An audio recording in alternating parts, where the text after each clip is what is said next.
137 consecutive crowds of better than 100,000 in Michigan Stadium. Could likely, by the end of the day, be the largest crowd ever to see Baylor Bear football. The previous biggest crowd ever right here, 1975, 104,000 plus in a 14-14 tie. Michigan wins the toss. They defer. Jay Feely ready to kick to either Elijah Perkins, 29, or 22. The senior speedster, Gerard Douglas. Michigan off their demolition job over Colorado, number 9 in the country, and they hope on their way up with a bullet this year. Let's check in on the sidelines with Dave Ryan.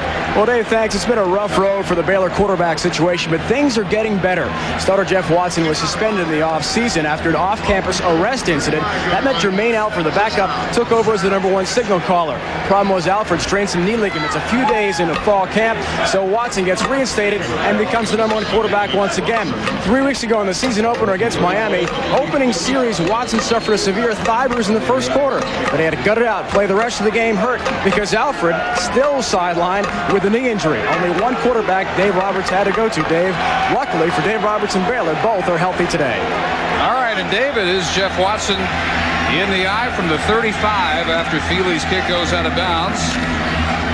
And the first give of the day to Douglas, who's got a little room around the end and spins forward for about 8.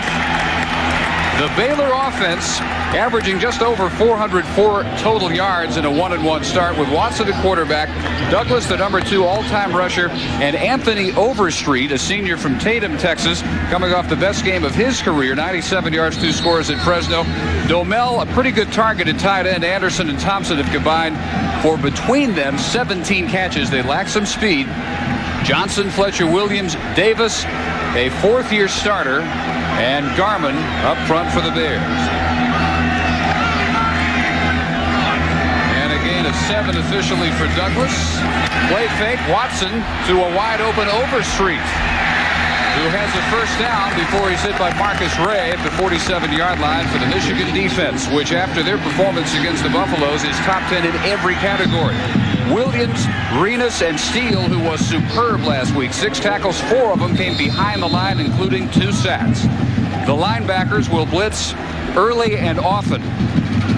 And they feature James Hall, Clint Copenhaver, Sam Sword, a holdover starter, and Eric Mays, a great story. Former walk-on, elected captain by his teammates this year. Watson with the option keeper. And close for another first down. The rest of the Michigan defense with what a lot of people feel may be the nation's best secondary. Headed, of course, by Woodson. But you also have Weathers, Marcus Ray, 104 tackles last year as a sophomore, second team in the All-Big Ten. And Tommy Hendricks is the starter at safety. We do expect to see Dadrian Taylor back. He has missed some time after an ankle sprain in 2-a-days. And there's Charles Woodson. Picked off his 11th career interception last week. Just a junior, just starting his junior year, already 5th all-time on the Michigan interception list. Baylor rolling on the ground on this first series, and Douglas not quite able to squirt through a little bit of a seam on the right side, hit by Clint Copenhaver first, and quickly right there with him was James Hall. Early impression, Dave. We haven't seen any blitzing. We haven't seen any fancy stuff from the Michigan defense the way we did a week ago. And the reason is the threat of the option. And the option has already worked well once for Watson and the Baylor Bears. And Watson, as you no doubt have already noticed, runs it as far from the quickest quarterback in America. And he's the first to admit that. But knowledge of the scheme, knowledge of what is going to be there for the taking is what he offers at quarterback. And this time he took too much time. They're going to have to march back 5 yards. David Whitvote, our referee. Prior to the snap, we have a delay in game. Offense, 5-yard penalty. Down is still second.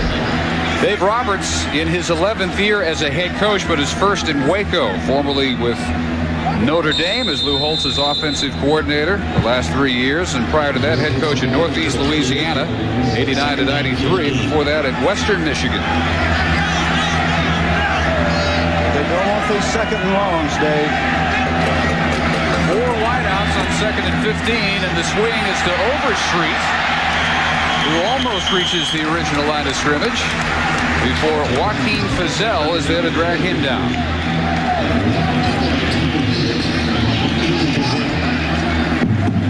All right, take a look. We get a good lead block here from number 59, Kelvin Garman, right here on number 30, Michigan's corner. Andre Weathers was up quickly, but the big guy was out there a little quicker. So from the shotgun, now something Baylor fans are used to seeing. 4 wideouts on 3rd and 12, and Watson with some time. But no room, and hit at the 40. Hanny Jones, inside linebacker, 55, a sophomore from Potomac, Maryland, making the stop on Watson in what was a promising opening drive by the Bears. Bogs down, no thanks to the delay penalty.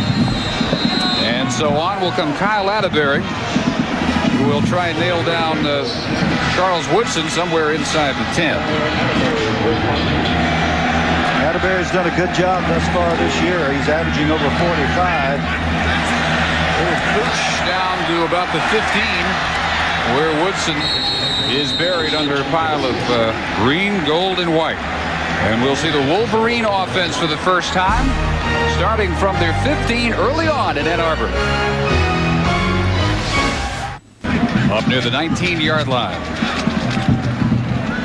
Michigan with Brian Griese, who is getting nothing but rave reviews from people who used to be his critics here in Ann Arbor. A much improved, more mature package as a senior. In the swing to Howard, who picks his way near the 30, fumbles it, and Baylor has it at the Michigan 29-yard line. Glenn Coy, who caused the fumble. Kenyatta Parker right there to hop on it for the Bears.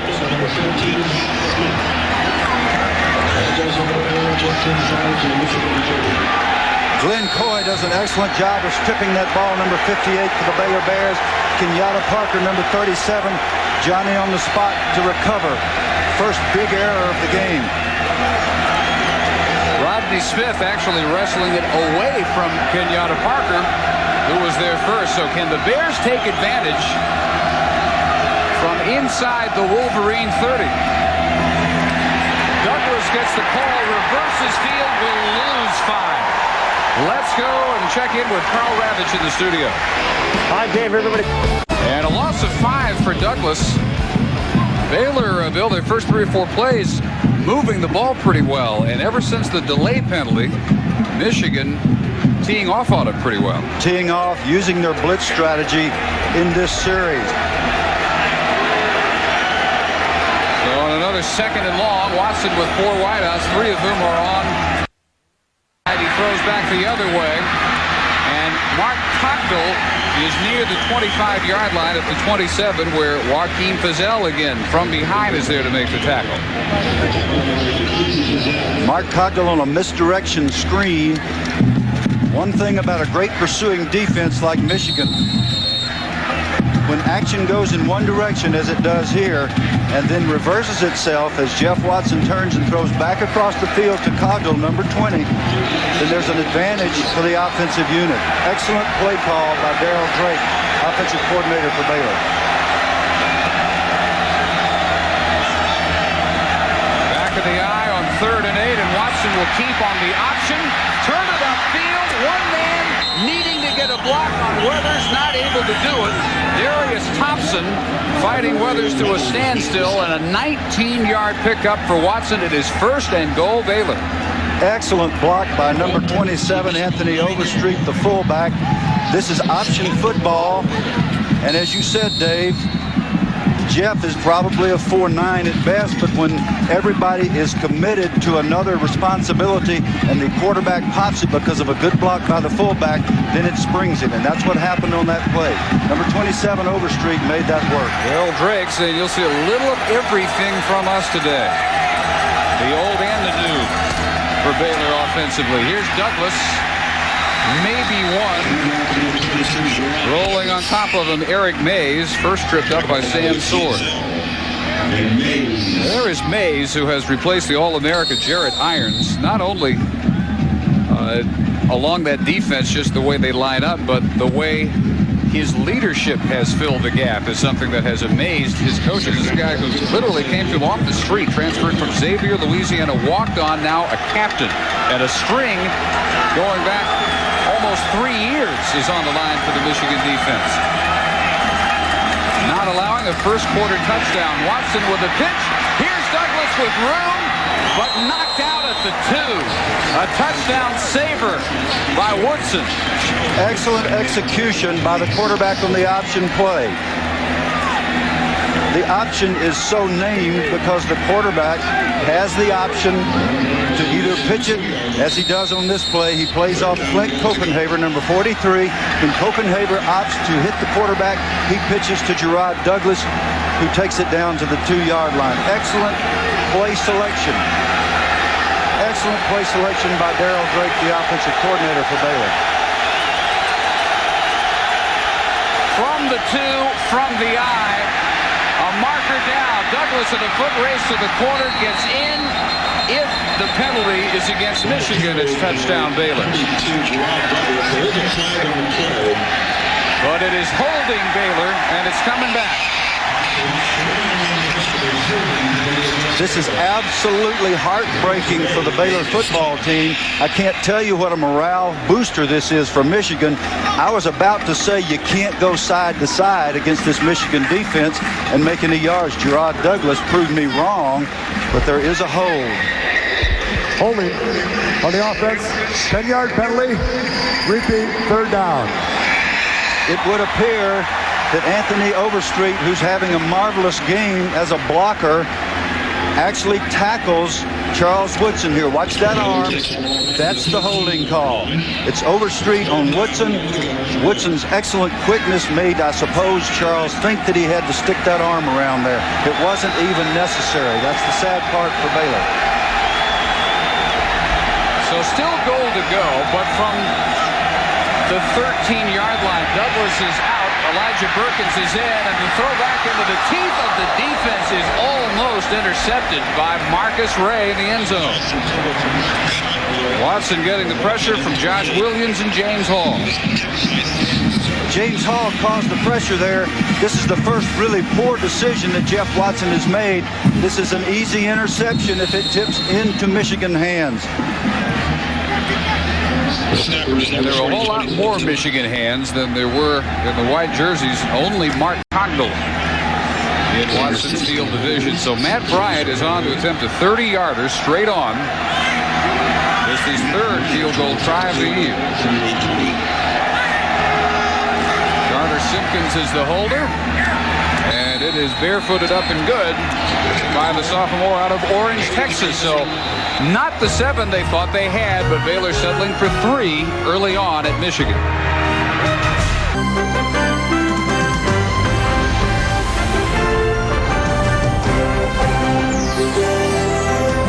ESPN's presentation of college football is brought to you by Burger King, where you can get your burger's worth, and by Discus Athletic, the brand that lets you compete on every field.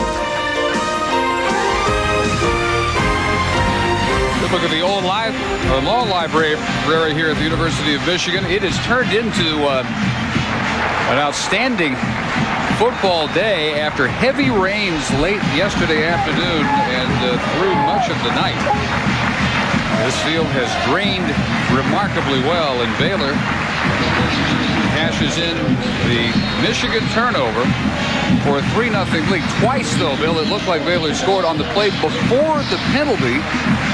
Douglas turning the right corner, looked like there was no way anybody would get to him, but it showed just how quick Woodson was to knock him out of the Woodson's like a heat-seeking missile. It's going to be a pooch kick, a bloop kick. Atterbury hangs this one right at the 30. Where Tate Shansky has it bounce off his hands, and Michigan will take it at the 35-yard line. We have a kick out of bounds.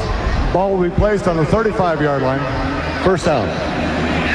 Now the Michigan offense with Greasy Howard and Demetrius Smith, as we said, for Chris Floyd, the senior fullback who has been suspended for violating an undisclosed team rule that announced just this morning. Just a one-game suspension. He will be back for Notre Dame. Jeremy Tooman, great game last week.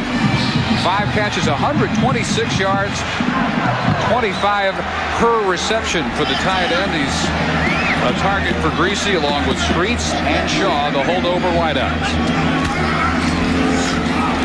Howard with 2 markers down as he reaches the 40. And we might be looking at a hold on the Michigan tackle, 77, John Jansen. It does indeed look as if it's Jansen on the hold.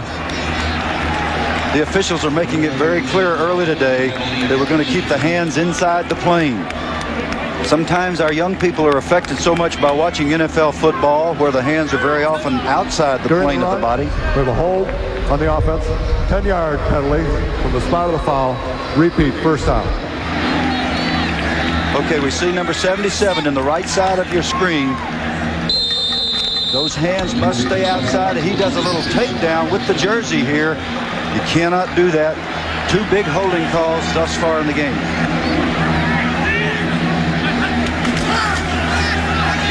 Swing on the inside, the slant to Clarence Williams, broke a tackle and is close for a first down at the 45. A 19-yard pickup by Williams, ended by the tackle from the free safety coming over, Nakia Cody.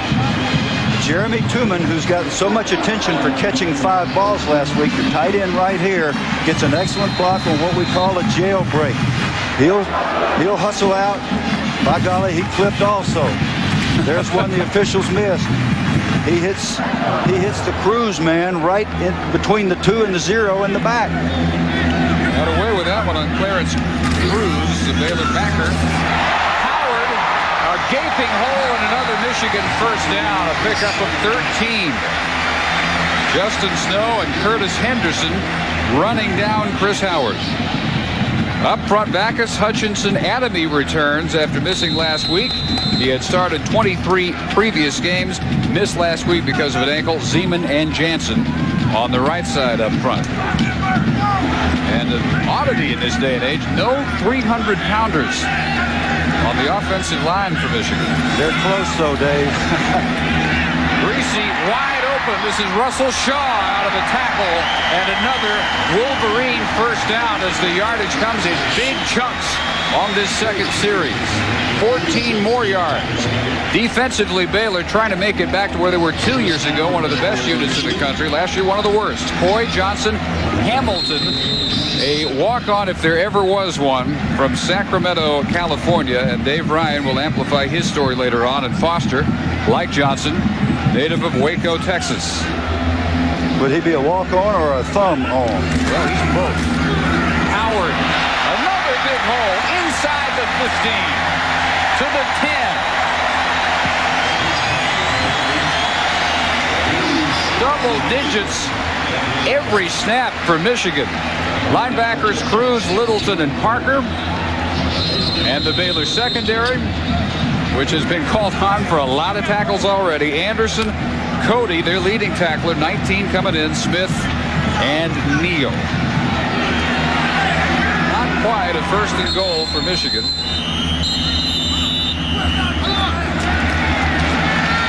And Baylor calling time. Dave Roberts trying to slow down this second series by the Michigan offense, looking to regain a lead. Drive to a 1st and 10 just outside the 10, looking to gain their first lead of the day at 6:18 of the first quarter. Lloyd Carr, 3rd-year head man here in Ann Arbor, and unbeaten in September. Not much room for Howard this time. First hit by 55 right there, Jason Jackson. Young Demetrius is number 27, true freshman fullback. He did a nice job As a lead blocker on that play in the isolation. I don't think you'd want to see him coming at you. Well, they don't want to see this man, but they knew they would. Charles Woodson coming out wide right. second down. They slant him in. Woodson leaping, touchdown.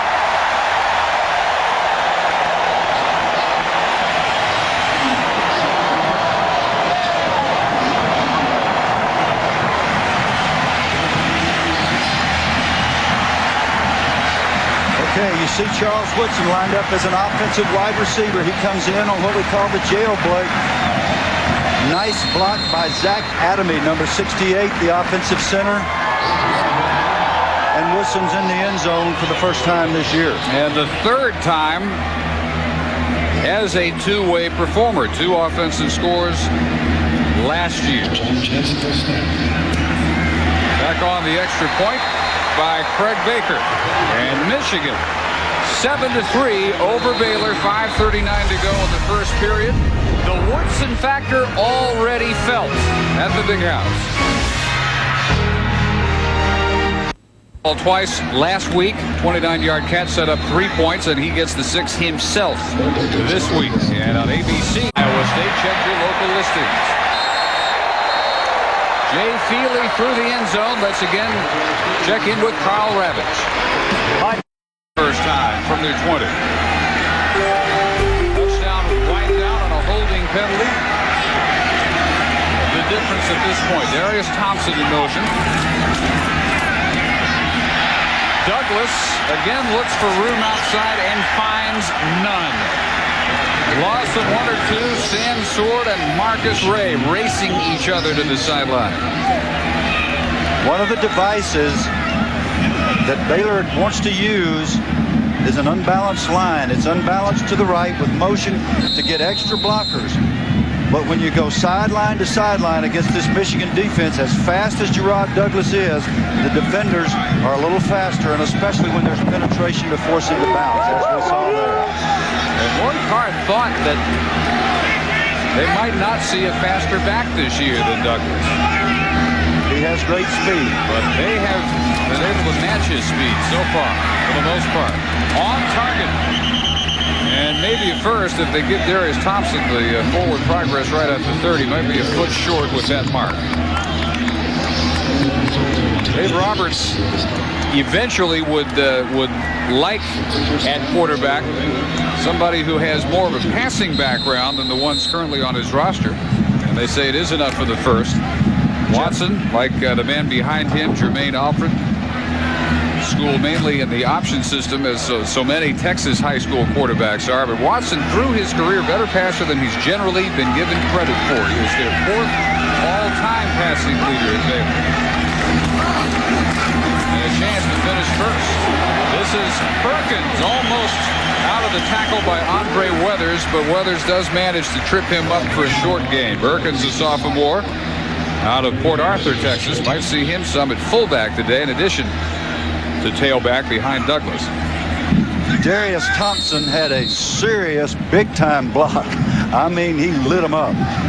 It was a beautiful, beautiful block. Backs love wide receivers who will get down the field and help them out. Number 13, Darius Thompson. Great block. Play fake and over the middle. Thompson repaid for his effort on behalf of Perkins on the previous play. This time 14 yards and another Baylor first down, ended by Danny Jones's tackle. Now there are people who will say, how in the world can Baylor be doing this? These guys, these big guys up front right now are giving Jeff Watson excellent time to throw the football. For his part, he's throwing on rhythm. 1, 2, 3, 4, 5 set throw. That makes things work well. He'd love to know he's going to get 2.8 seconds every time he drops back. Perkins, I just have a hard time seeing him at fullback. He is listed at 5'7", 180. Well, there are fullbacks and there are fullbacks. We got a fullback on the other side that outweighs him by about 100, Dave. But you can get the job done regardless of your size. Perkins is an excellent back. He's not a little guy. He just isn't tall. He's wide and he's fast. Demetrius Smith, the man you're talking about, that's somewhere around 270 for Michigan. Watson keeps right at midfield. And no further. Eric Mays and Tommy Hendricks on him there. Down to the sidelines, Dave Ryan. All right, Dave, thanks. Starting linebacker Clint Copenhagen, number 43, has a sprained thumb. He's wearing a state-of-the-art RTV cast. It took 3 hours to put on and dry yesterday. He's got a rubber glove underneath all that, gauze, and then it's, in the end, becomes a waterproof, lightweight cast, but it's not the most mobile. The trainers here at Michigan want to make sure they limit the flex and make sure it's stable for the rest of the season. We're only in game number 2 of the Wolverines 97 campaign, Dave. Copenhagen already with an interception. Happened last week. Might be hampered a little bit this week.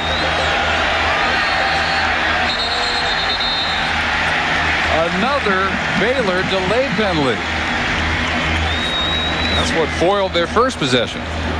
Prior to the snap, delay of game, 5-yard penalty. Brown remains spurred. In an almost legendary setting for coaches, Woody Hayes and an Ohio State team is supposed to have gone all the way through the season without a 5-yard penalty day. You just can't make these kinds of mistakes repeatedly. They are drive killers. Robert saying coming in for us to stay with Michigan at the top of the list has to be error-free football. We have a takeaway defensively, but too many errors on this side and not any room for Overstreet. On the near side, waiting for him, the free safety, Tommy Hendricks. Tommy Hendricks, 41 on the tackle. The mistake was made again by Jeff Watson, the quarterback, as he comes down the line of scrimmage. He never gets the ball to his pitch key. In order to make an option work, you must approach the man who is unblocked and then work your pitch or run. So on again is Atterbury, and back again is Woodson. He waits at his 15. Michigan setting up the return. And the marker is down as Woodson gets maybe 2 on the return of a 34-yard effort by Atterbury. The only thing I could see that could be called there is that perhaps the coverage man broke the 2-yard plane.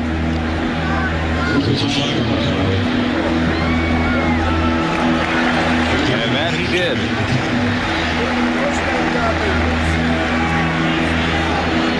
Woodson has excellent concentration. He has no intention of fair catching this ball. He feels like the man is going to be blocked. That is not what occurs. We do not have 18 on our roster. He does not appear. So Dave Roberts has found him a new number for a new player. We'll figure out who he is. He's not anywhere on these rosters. Reese and Michigan taking over at the 28. Play fake, looking deep for Ty Streets. In and out of the hands and apparently tipped away as Cody and Robert Neal had Streets in double coverage, but almost a perfect pass by Greasy. Number 8, Nakia Cody, does what a free safety's supposed to do. He's got to be deeper than the deepest man. You'll see him come into the picture here and just tip the ball away. Had Greasy thrown the ball about 3 more feet, it would have been a touchdown. Cody Jr. from Cleburne, Texas. They tried in the spring at wide receiver and then moved him back, getting all the help they can get on the defensive side. Williams. And a nice ankle tackle by Kenyatta Parker out of bounds at the 32. ESPN continues its college football coverage tonight, 7:30. Great one in the SEC tonight. Here's 7-3 Michigan in the final minute of the first quarter. And a 3rd and 5. Big Demetrius Smith in and the offset I fullback. Batted away, intended for Shaw, and an interceptable ball. Looked like for a second for the strong safety, Rodney Smith. Rodney Smith is the bear, number 14. He's designated as the bear, what some people call the rover. Lined up as the second man in for the defensive backfield. Makes an excellent play on this football. He's a big, strong guy who can tackle. He's what Ty Smith calls the biggest surprise of the summer. Good job of reading the eyes of Brian Greasy. Not a good snap, but Jason Vincent handles it and gets a nice bounce, which Cogdell allows to roll all the way down to the 16. Let's again check in with Carl Ravage in the studio. Hi, Dave. Last 36 seconds in the first quarter as Baylor, after a 51-yard punt roll by Vincent, backed up to their 16. The long snapper, Jeff Holtry, is going to have to do a much better job than he did on that last punt for the Wolverines to do well in the kicking game. Overstreet is the lone setback for Baylor. And Overstreet a block away from really busting that one big. Darius Thompson was the man he hoped to get the big block from. It goes 13 yards as it is, and Andre Weathers makes the tackle. Number 91, Josh Williams, who's lined up at the defensive tackle. You saw him just at the bottom of your screen on the right. Slipped and fell. You see him now on his feet as he's pursuing, but it was his gap, the B gap between the guard and the tackle, that was clean there.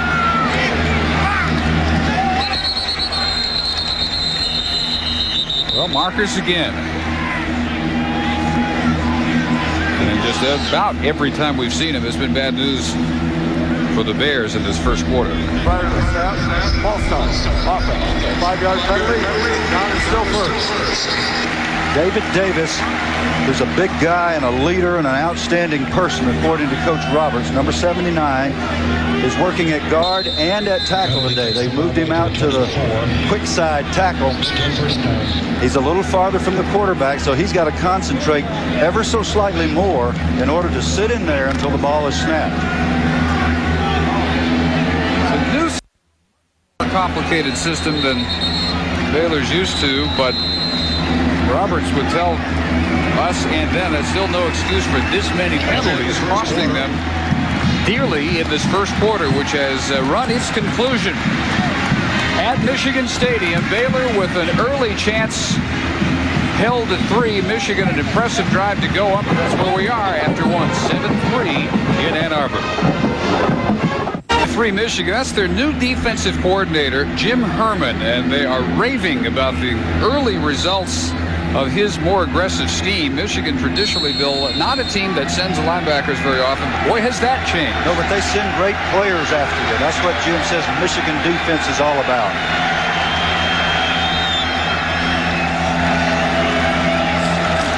First and 15 as we begin the second quarter, and Woodson tees off on Morris Anderson.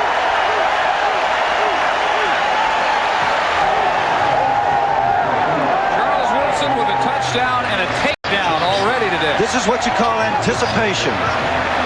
The great, great players have it. The rest of us are normal mortals. Charles Woodson is not a normal guy. He has incredible anticipation. He jumps on that quick screen much more quickly than the normal person, therefore the big play. Lose 5 more on that attempted Watson to Anderson connection, make it 2nd and 20. And a play fake to Perkins. Watson away from Hall, running out of room, and then looks up and almost had Bradley Domel, his tight end. He could not have laid it in a whole lot better for Bradley. Down to the sidelines, Dave Ryan. Well, Dave, defensive coordinator Jim Herman certainly has something to be proud of. That first quarter streak of not allowing a touchdown for Michigan now reaches 27. In fact, the last time it happened, Purdue's Corey Rogers scored one back in 1994. The key play, though, in the first quarter, remember Gerard Douglas on that sweep play left, tried to get in the end zone and did, but the holding call brought it back. So the streak's still alive, now 27, Dave. 3rd and 20.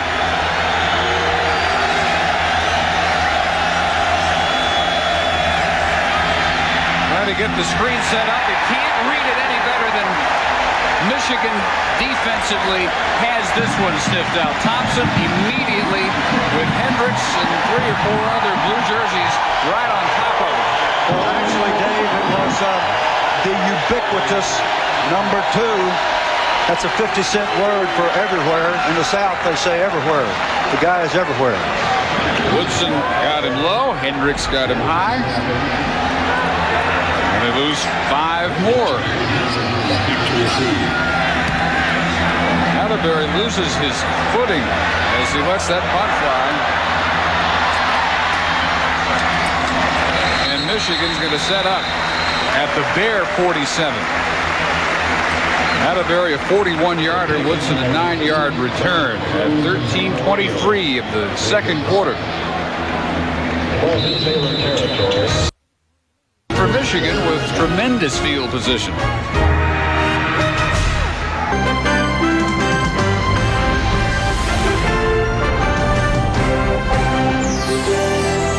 ESPN's presentation of college football is brought to you by MetLife. Get Met. It pays.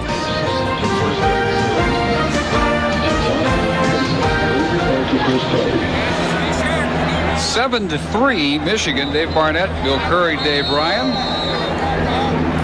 And some of the free programs handed out as you entered Michigan Stadium this afternoon. After the return by Woodson, they decided to leave him in, taking over at the Bear 47-yard line, and he will start off along with Demetrius Smith in the backfield. Over the middle, first catch today, Jeremy Tooman inside the 25 for 22 yards. On the coverage, Matt Anderson. That was a great play by Brian Greasy. He was hit by Charles Foster, number 48, just as he threw the ball. You'll see the pressure coming from this direction. Brian sets up, takes his time. He's dragged down, but he keeps his poise as he has this entire year and makes a nice throw. And the Colorado Buffaloes with a knowing nod. They saw way too much of that a week ago.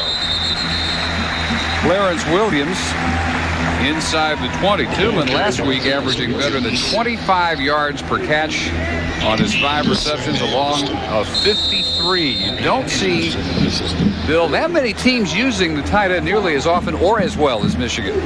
No, and they've got a variety of ways of doing it. They're stretching the field vertically. Last week he did it horizontally off the naked bootleg, and we'll probably see that later today. Howard, the lone setback, and room up the middle to the 12, where it's another first down.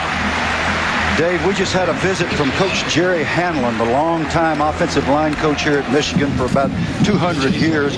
Jerry came to see us because he loves this big O-line when it starts rolling. Jeff Backus, David Brent, Steve Hutchinson, Zach Adamy, Chris Zeman, John Jansen, taking charge of the football game. What an O-line's supposed to do. Another Michigan tradition.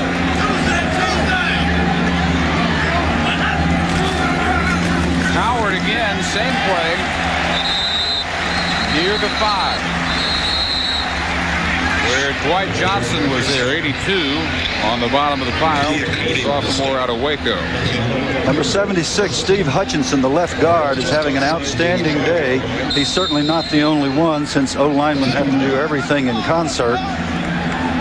But he is leading the way on this drive.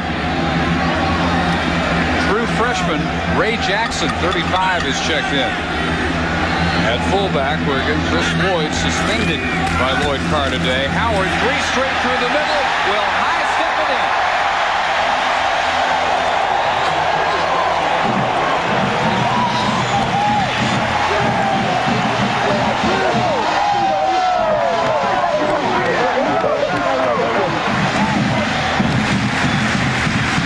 Now Howard will get his name in the paper, but watch Steve Hutchinson, number 76 here.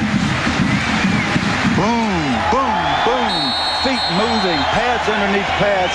That's offensive line play. Big day already for Chris Howard.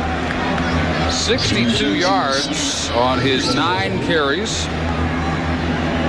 Nice recovery from the early fumble. Baker adds the extra point. It is 14-3 Michigan. Well, coming in, the obvious vulnerability for Baylor defensively, the run defense, and is Michigan ever taking advantage? A little bit early, but right now showing no signs of what's been a continual problem for them over the last several years, letting down against the teams that big favorites over. I think that this football team is answering that critical question for Coach Carr today. Douglas and Perkins awaiting the kick by Feely. This is Elijah Perkins.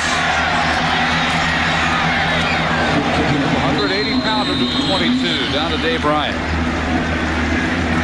Glad you took that gas off, Clint. Nobody's that way, I tell you. Is that not fair? Take care.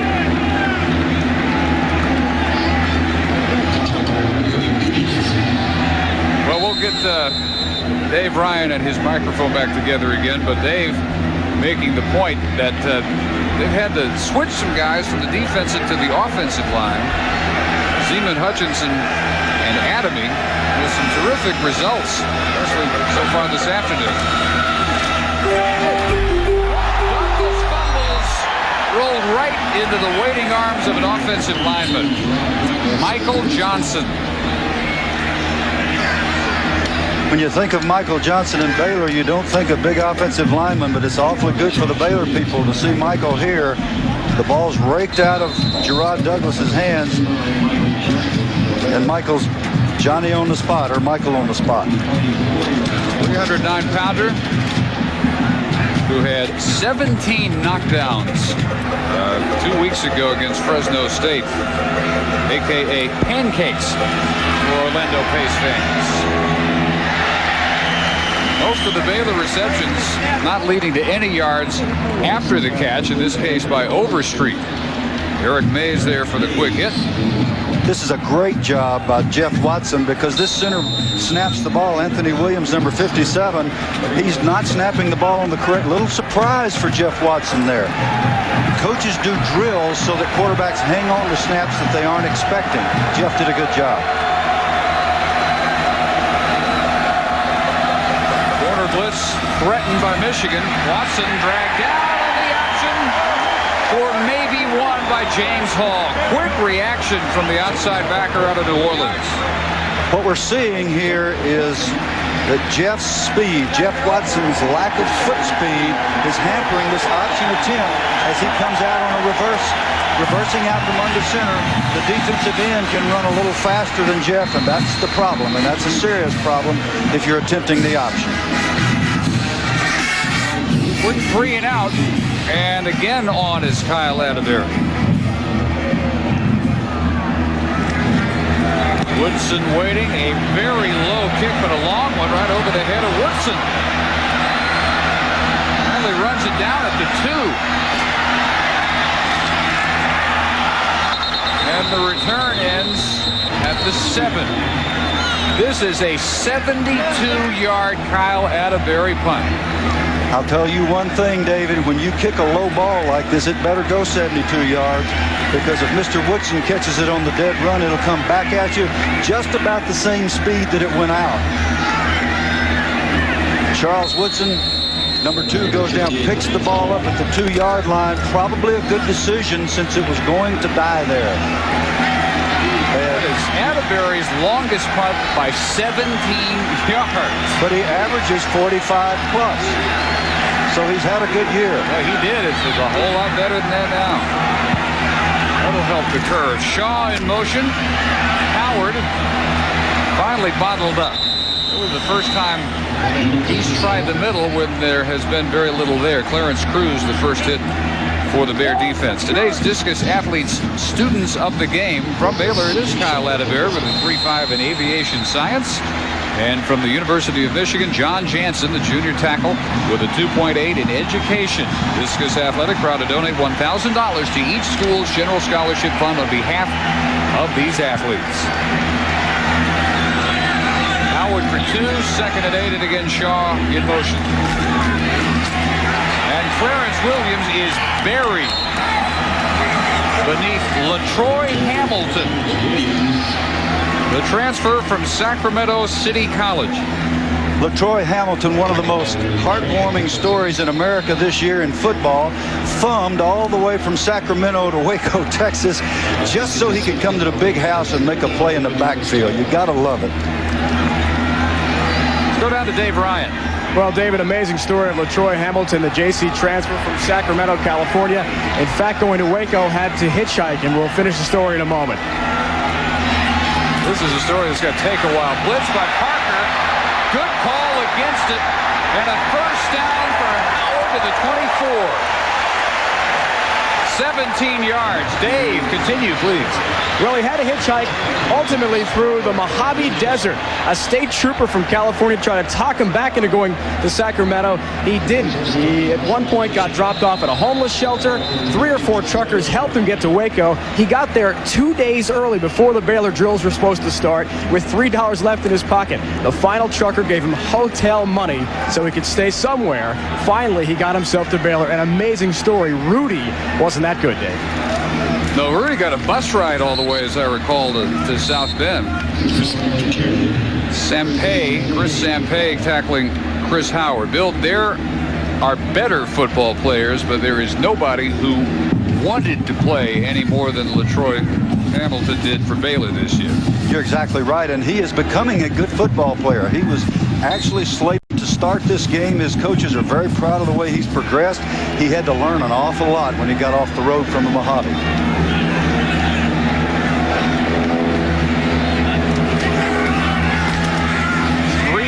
Has Williams, breaks one tackle that's away from the safety Smith, and on up the sideline where they mark him out will be about the 31. Got away from Robert Neal, who had a chance to stop him for a loss or no gain. Robert Neal has got to make this play in the open field, and of course they don't give scholarships to the University of Michigan to people who can't make folks miss in the open field. Not only does he make Neal miss, he makes Rodney Smith miss. Rodney Smith is supposed to be the main man back there. He's the number 8 guy in the run defense and the strong safety in the pass defense. Number 14, Rodney Smith. Another blitz look by Baylor on a 3rd and 3, and Greasy on target, and somehow Streets hangs on. Got blasted by Matt Anderson, but great concentration by Ty Streets. Take a look at Ty Streets here. Ty's mom named him after a figure skater, Ty Babylonia. And he moves beautifully here, makes a nice catch. Brian Greasy once again under pressure. The whole theory of Ty Smith, the defensive coordinator's defense, is to hit that quarterback every single time he throws the ball. That time McKinley Bowie did so, but Greasy had the pass off just in the nick of time. This is a promising true freshman Anthony Thomas out of Winfield, Louisiana, his first carry. Let's check in with Carl Ravitch. 5-1 as far as the second quarter goes. Everybody in the Big Ten has got a great running back, it seems, and it may not be any greater than Curtis Enos. Curtis was a linebacker for Joe Paterno for a while, but Joe saw a little more ability on the other side of the ball.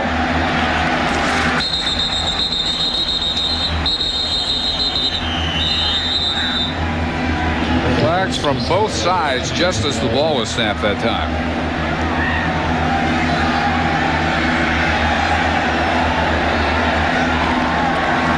Prior to the snap, false start. Offense. 5-yard penalty. Down remains second. ESPN 2 continues its college football coverage tonight at 6. Got it off ahead of the blitz to Howard. Chris Howard broke a tackle and picked up the first. McKinley Bowie, number 12, applies the pressure here. He was unblocked.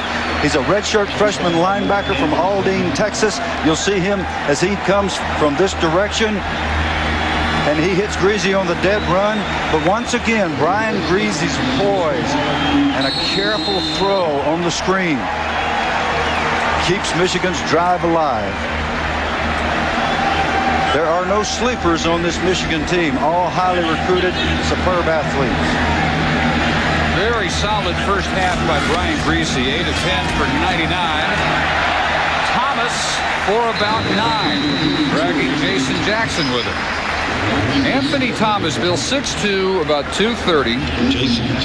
The Louisiana record at Winfield High School, 106 touchdowns, 9th all-time nationally, and the 11th all-time rushing leader in the U.S. high school history, almost 7,600 yards. He had 200 or more 16 times. He is just another for Ty Smith to have to keep track of. But he is the guy that they hope will be the future of the Michigan rushing game.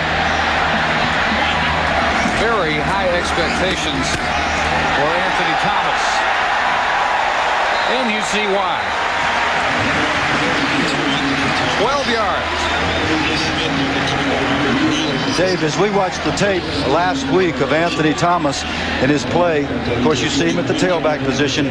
He was tentative. He looks a lot like a true freshman. We know he's talented, but now we see him running through people, running over people. And that's what's been expected by these Michigan Wolverines. The unfortunate 45, Chris Michaud. Thomas ran through as if he wasn't there. 1st and 10, Michigan. 4.5 minutes first half. Thomas again, and this time the Bears are ready. Dwight Johnson, first of all, having a pretty active first half along with Rod Kinney. Michigan's objective, one of the objectives offensively, was to control the ball. As Mike DeBoer, the offensive coordinator, told us yesterday, protect the football. And one of the aspects of his definition of protecting it is to keep it for long periods of time. They've been successful in doing that. They are answering their critics in this football game if they can continue to execute like this. Mike DeBoer right there, offensive coordinator. Draw play, Thomas. Inside the 25, not certainly a very fancy style, just deadly effective, very powerful. He is probably capable of fancy things in the open field. We haven't seen him in the open field yet, but he does hit people and drag them. This is a critical down, particularly for the Baylor Bears. Hopefully to keep the Michigan team from getting back into the red zone. Thus far this year in the red zone, Michigan has scored on every single occasion. Today it's been touchdown. By Streets and Marcus Snyder wide right. Greasy though looking left, and it's Williams out ahead of the linebacker coverage to the 14. Another first down. A couple of steps at least on Chris Michaud. Chris Michaud, number 45, runs well. He'll be playing more today, as will McKinley Bowie, young linebackers for Baylor. This is a swing pass. You'll see number 33, Clarence Williams, as he's out into the flat. Michaud gets there, but not until the first down is achieved. Out of 2 tight ends, Howard looked for the springing block by Mark Campbell, the second tight end. Clarence Cruz able to wrap him up at the 12-yard line. Mark Campbell actually got collapsed there. He's coming across the line of scrimmage in motion. His job is to kick out the outside backer who's closing, and had he done his job a little better, that thing might have gone the distance.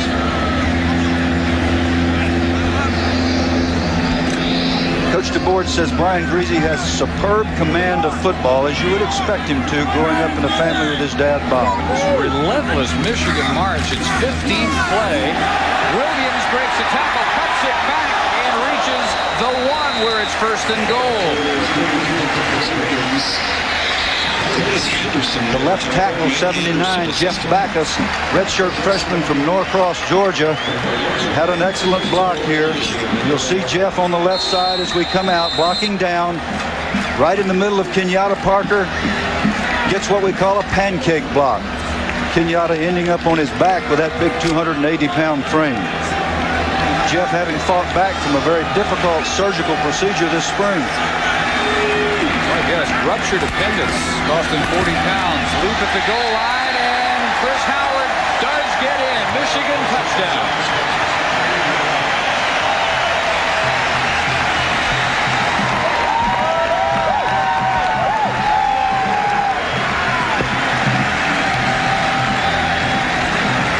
It is the second touchdown for Chris Howard. 13th carry, 76 yards for the senior from River Ridge, Louisiana.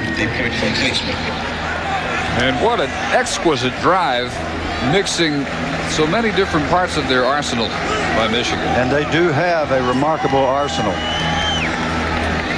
Clicking on all cylinders. And the extra point for Craig Baker.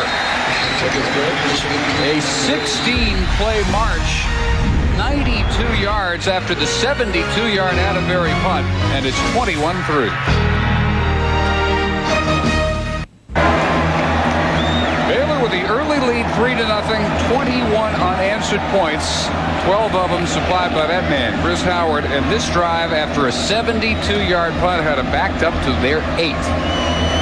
Goes over 7 minutes. The Michigan football team cannot answer their critics in a more definitive way than to drive 92 yards, 16 plays, 7 minutes off the clock. They're playing well against a lower-ranked team. Neely keeping it away from Gerard Douglas. Perkins. And coming up at halftime, we'll hear from Carl Roberts. Here's Carl with a preview of what he's got. Well, David, a little later. Well, Dave Roberts basically, I think, seeing his worst fears played out. With 1:55 to go in the first half, down 18. Now, even though Watson's been accurate so far, here comes Michigan with a chance to tee off. And that is going to mean some trouble for Watson. He doesn't get some quick releases. This handoff is for maybe one to Anthony Overstreet, who's wrapped up by Josh Williams, 91, the defensive tackle.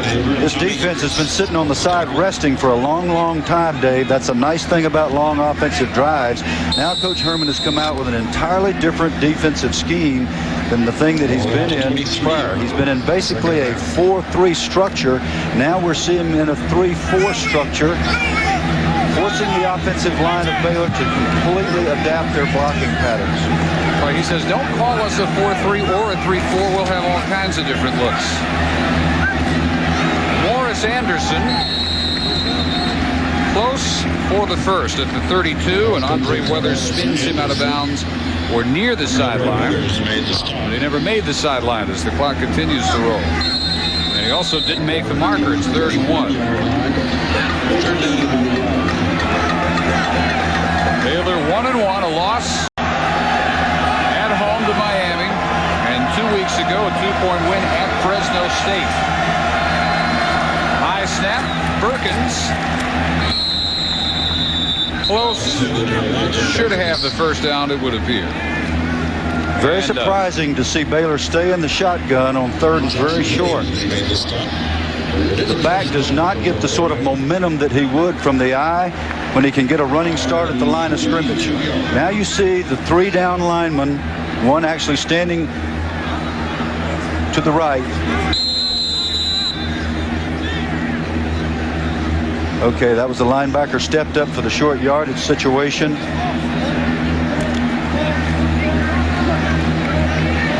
Dehani Jones, 55. But again, we've got the 3-4 look up front with Woodson coming off the corner. Woodson on one corner, Hendricks on the other, and he had Mark Cogdill, but Marcus Ray got a hand out there. If he hadn't, no telling how far Cogdill could have gotten. Well, I can tell you he would have gone the distance.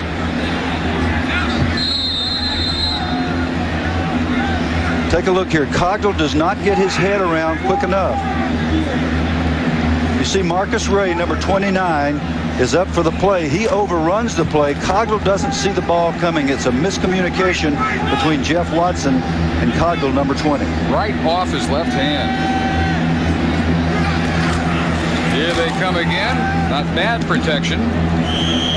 But the pass so low that Morris Anderson had to take it on a knee, and Baylor will get the clock stopped at the 9-second mark. One, maybe 2 more snaps before halftime in Michigan. Well, Jeff Watson and Baylor looking at 3rd down and a long 2 with 9 seconds remaining. They do not want to punt this ball, Dave. Michigan will call a timeout if they can, if this is not completed. Going deep for Douglas and way overthrown. Well, they won't have to call a timeout. But this is a tough call for the head coach. Dave Roberts is thinking about several things. Most importantly at this moment, what do I do in this situation?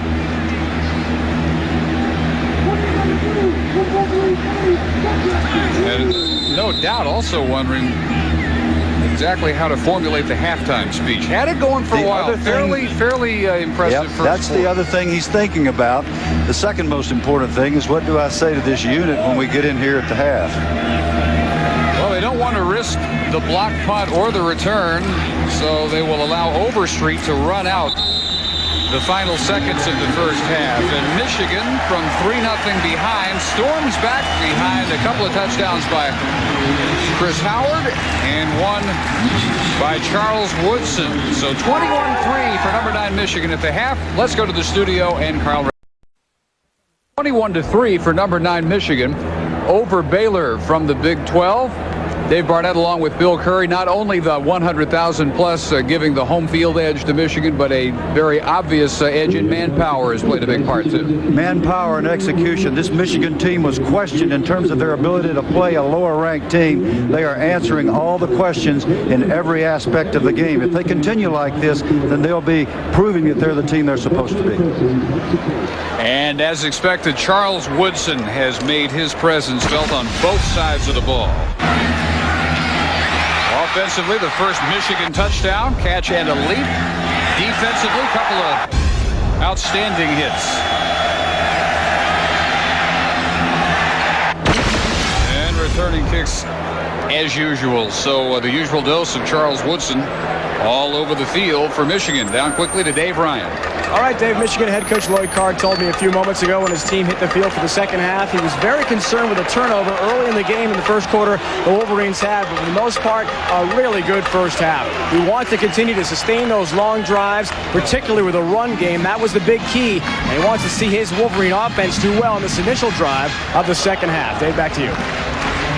Well, last week against Colorado, Michigan ran for 142 yards. In this first half alone, they rushed for 127. And an almost 2-to-1 edge in total yards over Baylor. Yes, Dave, and I looked for Charles Woodson in the band, and at halftime he is not in the band. I thought he might be playing trumpet because he does everything else. Yeah, that's where they draw the line. Kyle Atterbury drives this one low. And Clarence Williams has the return out to the 31-yard line. Michigan in the first half, 236 total yards and the 127-72 ground game advantage. Even better, 109-51 through the air. About double the average yards per play. And for Charles Woodson, 33 times on the defensive side, 5 in return situations. Twice on offense, he scored on one of those. On his first 2 offensive contributions of the season, he led directly or indirectly to 10 Michigan points. That one incomplete, intended for Russell Shaw. As Michigan adjusted their formation, you saw Jeremy Tuman, the tight end, step back and actually wave Russell Shaw, number 4, to move up. That is a planned signal. That is not something that's spontaneous or because he's worried that Russell is not going to do what he's supposed to. That's something that he does every single time in order to be sure that there we see it again on the other side. Aaron Shea, the second tight end, goes in motion as Chris Howard takes the carry. And for Brian Greasy, Bill, a very workmanlike performance. 9 of 12 through the air, 109 yards. And the touchdown to Woodson early. Hasn't really tried to go up top all that often and has not really tried but once or twice to go deep, but they haven't needed that out of him. Exactly. I was going to respond by saying workmanlike, yes, in the face of a great ground game, excellent defense, no need to take chances. More eye-popping numbers last week, 21 of 28 for 258. Another little underneath completion. Williams almost taken his helmet off was Rodney Smith along the sideline, but they'll move the chains again for the Wolverine offense. Time and time again, we can point out Steve Hutchinson, the left guard, number 76, making outstanding blocks in virtually every kind of situation. This would have probably been a sack had Steve not moved his feet, got out, gave Brian Greasy a chance to show that excellent touch. That was a touch pass, Dave. Just eased it over the line of scrimmage. Hutchinson's quick feet, former defensive lineman out of Coral Springs, Florida.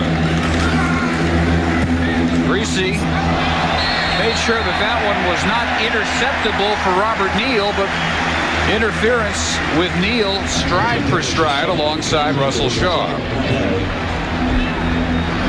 What the officials are probably talking about is whether this was be judged to be a catchable ball. Obviously, they believe that it was because they are enforcing the pass interference foul. Defensive interference. It's a judgment decision by the officials as to whether the offender could have caught the football. So they decide whether or not the ball was catchable, and if it was, and if there was interference, then the penalty stands. That was the decision.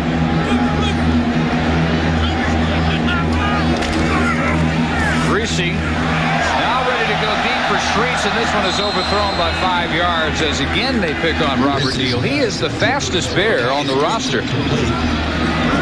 Streets with a couple of steps on him that time, but Robert Neal clocked in 10.55 100 meters. Well, that is smoking, and he had excellent coverage. We just said they didn't need any big plays, but obviously Mike DeBoer doesn't agree with us on that, so they went for the big one. We asked him if moving Charles Woodson over to offense had been a morale problem for the wide receivers. He said no, he thought that especially Russell Shaw had taken it as a challenge and decided to get better. Here we see Woodson again. And Mike DeBoer again. Williams to Woodson on the reverse, and Rodney Smith, to say the least, was ready for him all the way back at the Wolverine 45. Now Rodney, number 14, is the Bear man, and they call him that for a reason. That's his defensive designation. And as soon as they see Charles Woodson come in the game, they begin to shout, reverse, reverse, reverse. That time, Rodney had responsibility for the reverse, and actually had the athletic ability to get Mr. Woodson on the ground, and that is not easy to do. Rodney, who 2 years ago, big contributor on the Bear basketball team. Yes, a starting player. Concentrating on football now.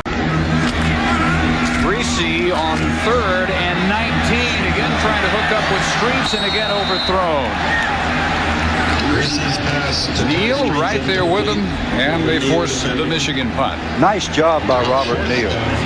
Nice job on the skinny post. He's stride for stride right on the shoulder where he's supposed to be. The 38 is Jason. He's on that shoulder. He can come over the top if the ball is thrown a little shorter. That's not necessitated because the pass is long. Bad snap, way over Jason Vincent. Manages to get something of an effort off, and it's going to roll to the 41-yard line and mark it there for a negative 4 yards. We saw problems in the warm-ups. Jeff Holtree, the long snapper, number 45. We saw problems earlier. Jeff's been over on the sideline practicing his snaps. Once this gets planted in your mind, it's very difficult to make yourself concentrate and pull your hands through. What normally happens on a high snap, in this case, is that the hands pop up. The rear end pops up, and the ball does the same. Gives Baylor excellent field position. But that was about an inch away from being a block for Darrell Bush for Baylor, which could easily have been a touchdown. Lucky that they got -4 on the punt, and Douglas off tackle for about 3. I would have thought with Dave Roberts' aggressive style, they would have gone up top and tried for a big play coming off the 40-yard line after a big break like that. Surprised to see him hand it off. Well, Michigan going along, and you're wondering if there's any aspect that they're not going to excel in today, and all of a sudden the special teams spring a leak.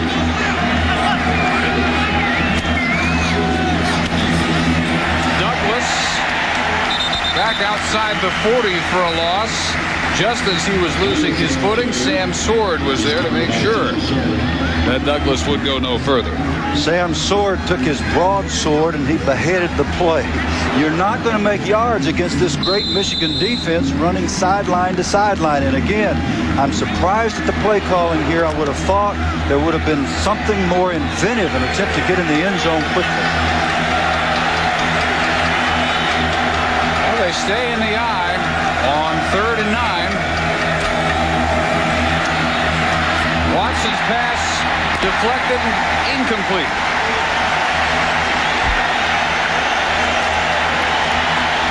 looked like Joaquin Fizel, Beach County, Georgia, Fort Valley, Georgia. Excellent athletic move, leaping in the air, timing his leap to bat this ball to prevent the completion. Rob Renis, I think, Coach. Was it Rob? All right, nice job by Renis, number 58. So Atterbury will just try to play the field position game, and Woodson with the fair catch at the 9. Tell you what, in that exchange, advantage Michigan after a 32-yard kick.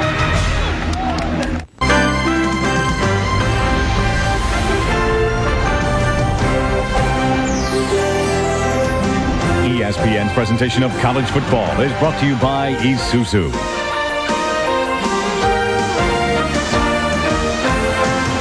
The Nichols Arcade here in Ann Arbor, Michigan.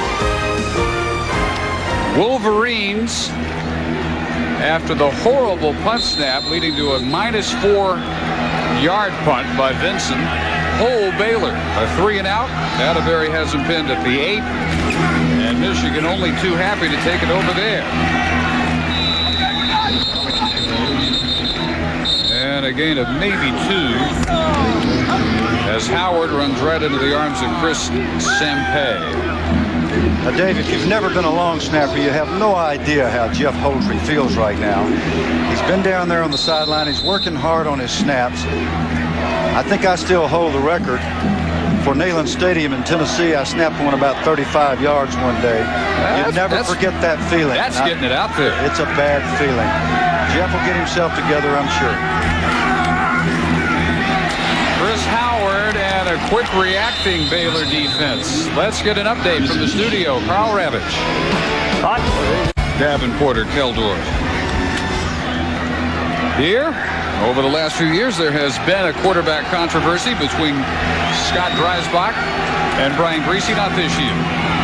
Griese's job from the start. Williams weaves for a first to the 20. That'll be Clarence's best effort of the day. Junior from Detroit. There's Scott Dreisbach, who has been, Bill, purely the team man after it was announced before the season began that Griese would be the starter at quarterback. He was in that situation in the past and had to do what Dreisbach is doing now, and Dreisbach said, I'm just here to help Brian and be ready, and you get the feeling that he means it, that he's just not giving that situation lip service. Well, that's what football's all about, is being a team man and doing what you can to help win. It may need him any play. Dreisbach back for one more year. He is just a junior. That one overthrown for Aaron Shea. Brian Griese sat most of last year, but off the bench. Who could forget this? Second play, second half in Columbus, and Ty Streets is gone. That got Michigan started. They pulled off the upset, and then this. The interception by Dwayne Rudd in the Outback Bowl for Alabama. That turned that one around and gave the Tide a 3-point win. The good and the bad. So far this year, we've seen only the good from Griese. Howard picks his way, spins to the 35. 15 yards for Howard, who nears the 100-yard mark. He ran slap out of his shoe here. Excellent block by, I guarantee you, Steve Hutchinson did not pay me. He is just having an excellent day. And, of course, the other linemen are as well. It just seems that they're calling Steve's number, and they're running over number 76, the left guard, Steve Hutchinson, again and again.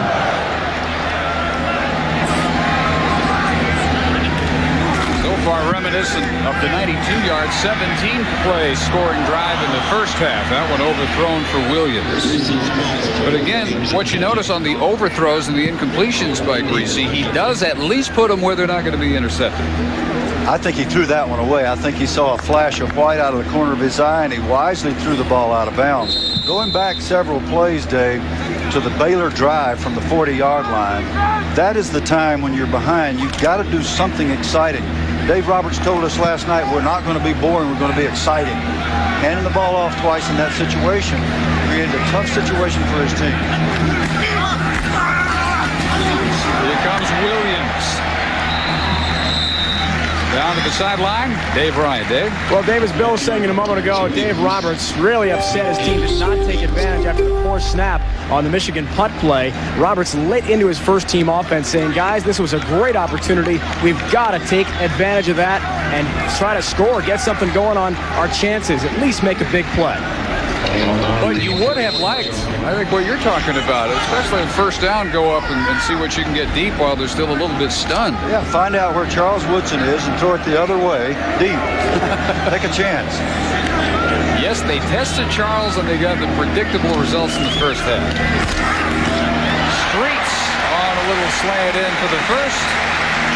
Robert Neal right there to wrap him up, but the pass does what it was designed to do, move the chain.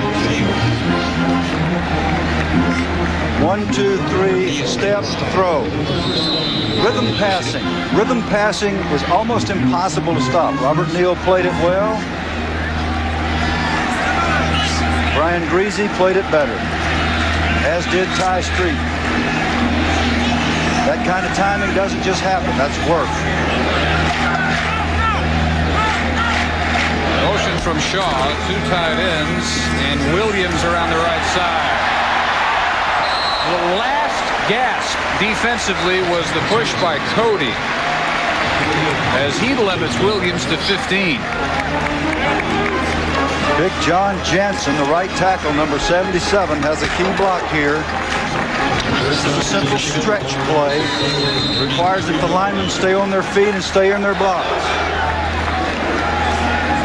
Coach Carr would prefer that Clarence Williams, number 33, put that ball in the other arm. You want that ball in the outside arm. Youth being served now in the backfield for Michigan. 2 true freshmen, and here's Thomas. Again, Cody saves 6. Anthony Thomas with fellow freshman Ray Jackson in the backfield that time.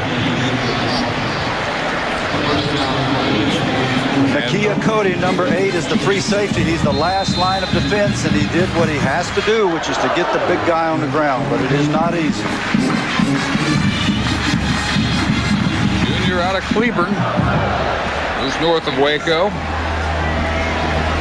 A busy afternoon, busier than he would prefer. Michigan rolling toward 200 rushing yards. Thomas off tackle. Is a load. Matt Anderson had it about 4 yards before Thomas finally agreed to go down. Good block that time by number 52, Chris Zeman. Calls himself Zeman. So Big Chris got a block, and what's happening is the secondary people, Matt Anderson and Nakia Cody, 15 and 8 respectively, are making entirely too many tackles. The front people are getting handled. They have all year, Bill. The top 3 Baylor tacklers coming in all DBs. Thomas to the 3.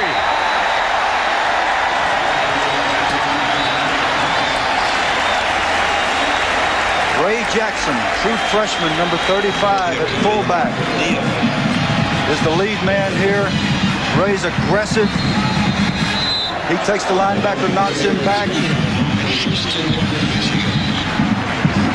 Anthony Thomas takes Nakia Cody and knocks him back. It's a very physical thing that's going on down there on this football field.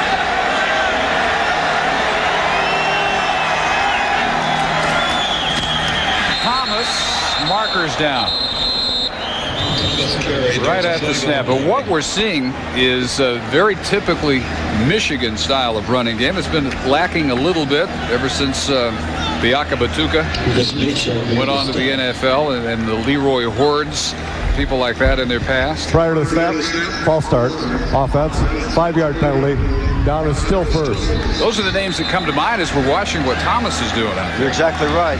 Number 52, Chris Zeman, moved early that time. These, as we say, are drive killers very often. I think the thing, other than the losses to unranked teams, that has bothered Michigan people the most is the fact that they have not been the power running team of traditional Michigan football. Today we see that it is returning and with a vengeance. Last year, 7th in the Big Ten in rushing. You never expect to see Michigan there. Williams. 3 or 4 times on this drive has saved a touchdown. Another history that Michigan's trying to change. Losses to teams they were heavy favorites again in many cases. Over the last 4 years, they've lost 4 games per year. Only 3 of those 16 losses were to teams higher ranked. 8 to lower ranked teams, 5 to unranked teams, and 2 of those happened right here in Ann Arbor. That's right, Dave. And the last time that Michigan lost 4 games or more, 4 years in a row, was in the 30s. Freshman backfield again, Jackson and Thomas. For his first college touchdown. Another excellent block by his freshman friend, Ray Jackson, number 35. You'll see Jackson right here leading into the line of scrimmage. Boom! The linebacker actually played it well, but Jackson stalemated him, and that's all Thomas needed for the touchdown. Been there before, but just not here until then. 106 high school touchdowns, the Louisiana record. But his first at the big house. Baker just does fit that one inside the right upright for the extra point. Anthony Thomas has Michigan up 28-3.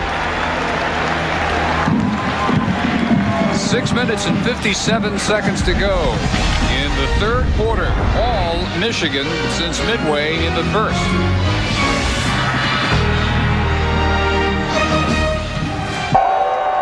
That pretty well captures the general feeling in Michigan Stadium.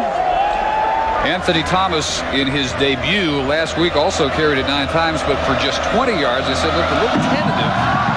Not so today.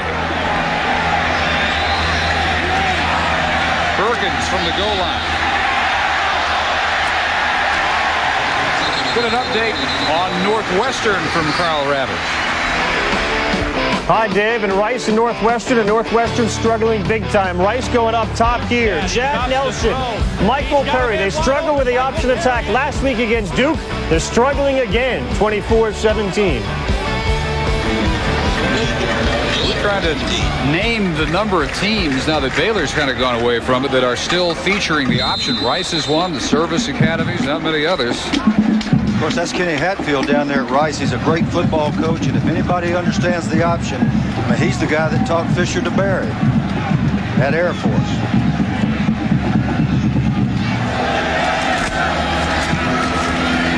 Overstreet strung out for a loss. The speed advantage defensively for Michigan that Colorado felt all last week.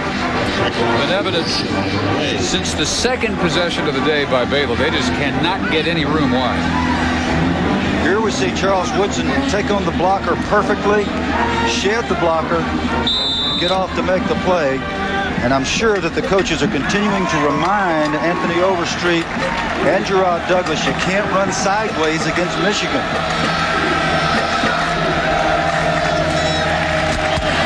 Pass again batted down all the way back through the end zone. Renas has a couple of those on these last 2 Baylor possessions. This is a drill that defensive linemen work on with their coaches. They rush. When they're stopped, they learn to time the throw, leap. Rob Renas has made 2 very big plays to tip the ball. That was more a spike than a tip. Looks like he'd been working up front in the volleyball.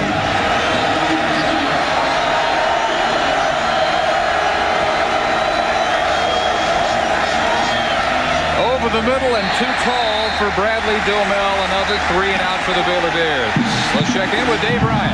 Well, Dave, speaking of too tall, that's not the case with Baylor quarterback Jeff Watson. He's listed at 6 foot tall, but his head coach Dave Roberts admitted to us last night when we met with him at the team hotel, his quarterback Jeff Watson was only 5'10". That may explain why some of his passes have been deflected at the line of scrimmage by Michigan. Not real tall, not real fast, but has more often than not been an effective quarterback through his career at Baylor. But today, not an afternoon that he will have very many fond memories of as he looks back. Russell Shaw on the return this time of the Atterbury punt. 2 flags are down as Shaw cuts it back. inside the 30. 42-yard kick comes back 26 as we wait for the indication from David Woodvote, our referee. And the guess would be it is coming back. Looked like number 16, Brent Washington, blocked a Baylor coverage man in the back. That is the call. These are the things that you work on every day in practice, and you just hope that you don't do these things, but occasionally they do occur. We have an illegal block in the back above the waist. 10-yard penalty from the spot of the foul. First down. Bears will take every break they can get. Michigan will start from their 40 with 5:48 to go. Third quarter. 2 years since they had a crowd of under 100,000 plus in Michigan Stadium. October 25th, 75 against Indiana. This is 137 in a row. 1975 also the only previous meeting between these two. That was a 14-14 tie between defending conference champions. Baylor coming off the miracle on the Brazos, their first Southwest championship in 50 years. Presenting the college football package that can't be duplicated. Howard carries for 8. Back to the veteran backfield after good results by the freshmen. Thomas and Jackson slant in. Williams to the 44. Going to look at Alabama today with Carl Ravitch. Carl. All right, Dave, a little different from the wide open offense. Potentially huge win for the Illini. Marcus Knight, the motion man. There go Williams again. Spins out of a hit. He has had a terrific ability to do that all day.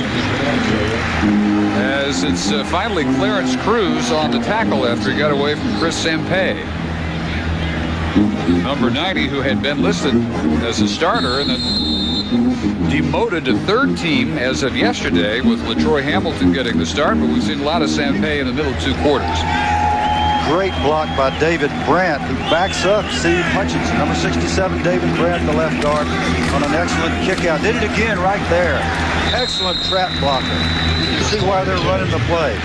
David Brandt, number 67, you'll see him pull to his right. Excellent footwork here. He's going to pull, kick out.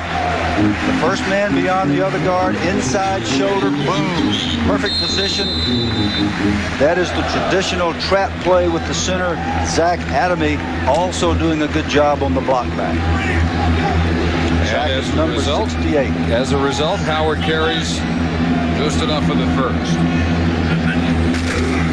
The 32, it's Williams' time, and Sampay wraps him up pretty good, but the leg drive of Williams creates about a 5-yard pickup. There's nothing fancy going on out there, Dave. Mike DeBoard, who is now the line coach, we bragged on Jerry Hanlon. Mike DeBoard is the guy who's put this group together with 4 brand new starters a week ago, and they are dominating this game with 5 running plays.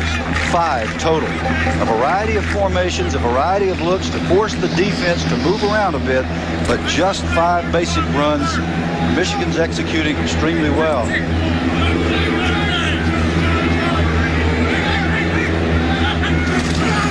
Running back is Williams, who has been featured this entire drive, and to get out of an ankle tackle inside the 20, mark him at the 18. Another Michigan first down for Clarence Williams. Looks a lot like the last drive. In fact, the last 2 for Michigan each covered 92 yards on this most recent work. It was Howard doing some of the early ground duty.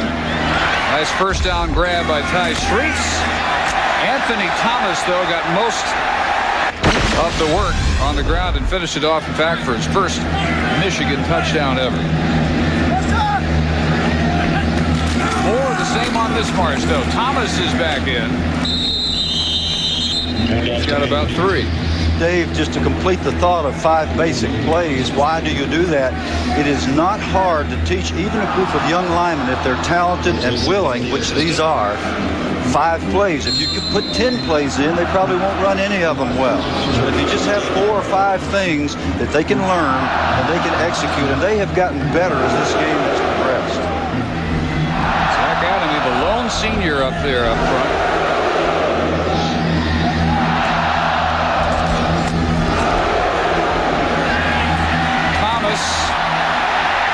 Inside the 5, a leap and a touchdown. But at the 10-yard line, a marker is down, and this one is coming back. Most of the 100,000 don't see it.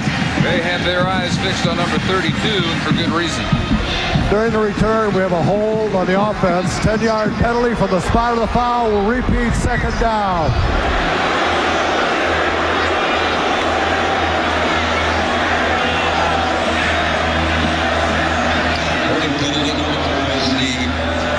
All right, Marcus Knight gets his first chance to play. He's the split end out here, blocking, in this case, as you see on Robert Neal right here, and he's got a handful of jersey, and they're going to call Marcus for this play. You see that cloth come up, it's going to be called. Back him up to the 20. And second down and 11 there. One of the first real gang tackles we've seen today by the Baylor defense. Leading the way, Sheldon Mallory, with 3 or 4 right there with him. This is a Baylor defense which only 2 years ago was number 5 nationally, total defense. And they had several go to the NFL off that team, most notably Darrell Gardner, the first-round draft pick by Jimmy Johnson in Miami. But look at the precipitous decline. Mercy from 5th to 106th in 1 year. And so far 93rd overall this year. Timeout called by Michigan.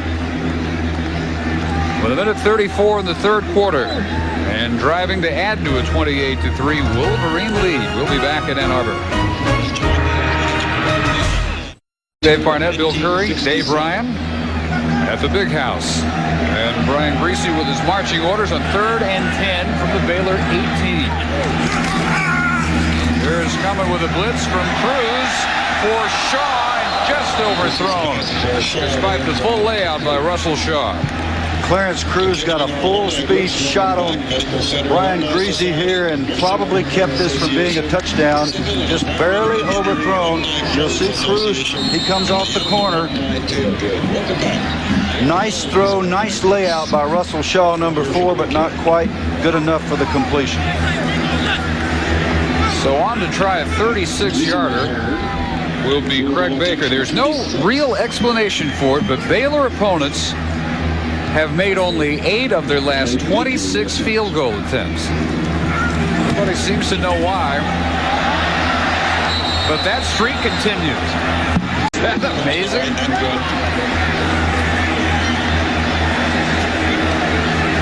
Eight of the last 27. And keep it at 28-3. Coming up tonight, more exciting college football. Craig Baker is the short field goal kicker, Dave, and you would expect that he would make those, even against Baylor. That hex is just all controlling at this point.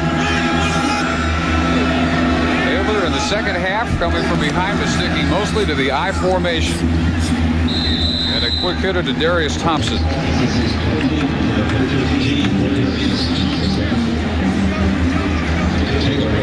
Here we see Craig Baker, number 46. The snap is perfect. The hold is good. The laces are rotated away from the kicker as they should be. He simply pushes it to the right. Maybe they just really talk some serious trash down there. Well, I doubt that the trash talk would make a difference. Highly unlikely as it is. Gerard Douglas has been bottled up from the get-go. He has, on his 10 carries today, averaged all of 1.1 yards. When I asked Lloyd Carr who his leaders were, the first name he mentioned was Clint Copenhaver, number 43. He and Eric Mays are linebackers, but the two inside linebackers, and they provide tremendous leadership. Eric's number 26, and we've already spoken about him, the former Walker.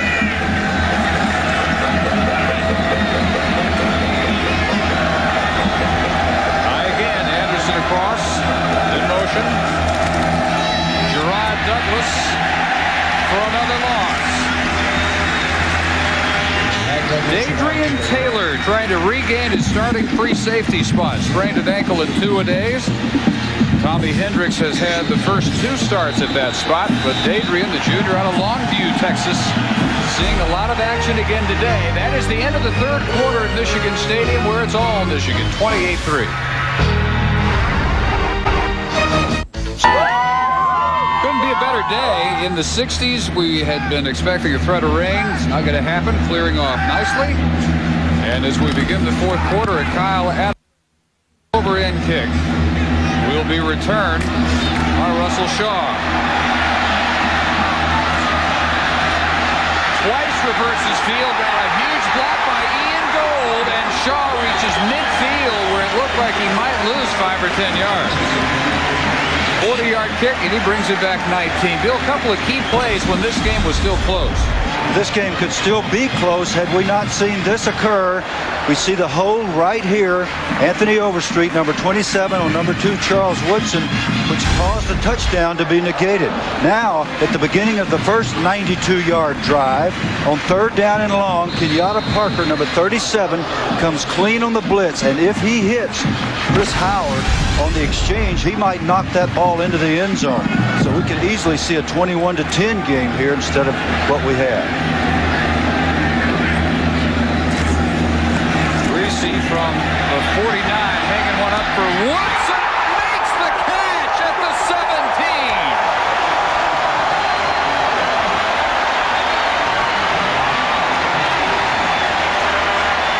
34 yards. Covered well by Neal. That's what makes it more amazing. When you watch Michael Jordan leave the floor at the free throw line and jam the ball, you see something like this. Charles Woodson is a superior athlete, and he has the concentration of the great. Thomas to the 10. You thought of Michael Jordan. I thought of Lynn Swann against poor Mark Washington in the Super Bowl January 76. Lynn Swann is another one. You can count them on one hand. There aren't many of them around.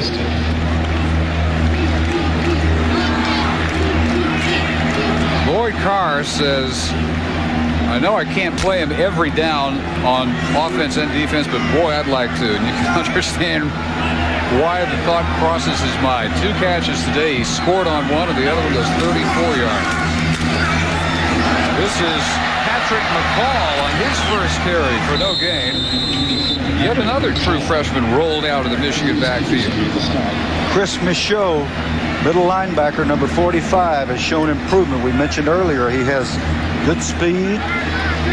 He's one of the young linebackers, along with McKinley Bowie, number 12, that the Baylor coaches are hanging their long-term hopes on. It's good for them to see action against this great Michigan offensive unit. He's got a good bloodline. His cousin Larry Michaud of Phi Slamma Jamma fame, University of Houston. Flag is down as Greasy's pass to the corner of the end zone incomplete. Just barely for Kevin Bryant.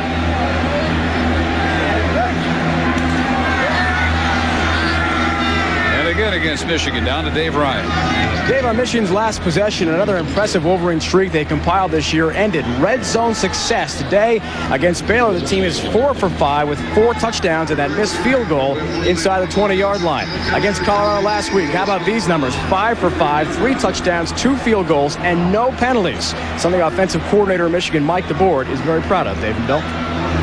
Well, he should be. A picture of efficiency. And there's Mike. There's Mike up there enjoying himself, although he's not real happy with Big John Jansen. Rock Jansen was called for holding again. That's his second one today. Big guy's got to be reminded to keep those hands inside the plane of the body. That was McKinley Bowie who came up and got Jeff Backus to flinch. Jeff Backus, number 79, as we mentioned, recovering from very severe surgery with infection and all sorts of complications last spring. His body weight drops down. Down to still 3rd. As we see the penalty assessed, body weight dropped down to a measly 238. Now he's back up around 290. I guess the moral being, if you have some severe stomach pain and you think it even might be a ruptured appendix, don't go lift weights hard. No, as he did for a couple of days. He went to the weight room when he felt the pain. Woodson is in all the way left top of your screen. 3rd and 22, and again flags are down for Woodson. Caught, touchdown if the play stands. It'll be called back. It's an illegal formation by Michigan. One of the things that happens, even with a great player, is you don't get to work with him on the formations. So Woodson was supposed to be on the line of scrimmage here. Woodson needs to be up on the line of scrimmage. You'll see he's back off in this direction by a yard or two. He needs to be up along the line of scrimmage in order to be legal. So now when the play is run, they only have 6 men on the line of scrimmage when the requirement is 7. So another big play is negated. And what's happening here, folks, is that as Michigan has mounted a big lead, they've relaxed ever so slightly, not in their physical effort, but in their concentration. Careless penalties, 3 in a row now. Coach Carr will have plenty to talk about in the team films to keep this team sharp. So a total of 53 Charles Woodson snaps, all told. Back to the sidelines for the moment as McCall drops it. There's the freshman out of Carson, California. Reese had him right between the 2 and the 4, and he took his eyes off, and it'll be 4th and 28. Lloyd Carr's biggest worry would be that problem of years past, looking ahead or behind themselves instead of right at who they've got this week. Hasn't really shown itself to be a problem. They do have Notre Dame next week, coming off the big win, but they have taken very much care of business. Here's a 51-yarder by Feely, the long field goal kicker, and this one is good.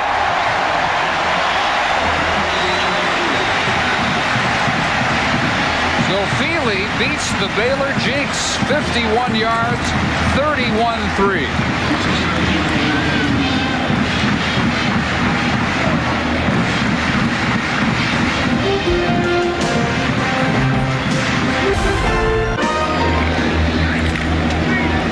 +1,000 of all ages in Ann Arbor, 31-3 after the 51-yard Jay Feely field goal. A nice breeze behind him.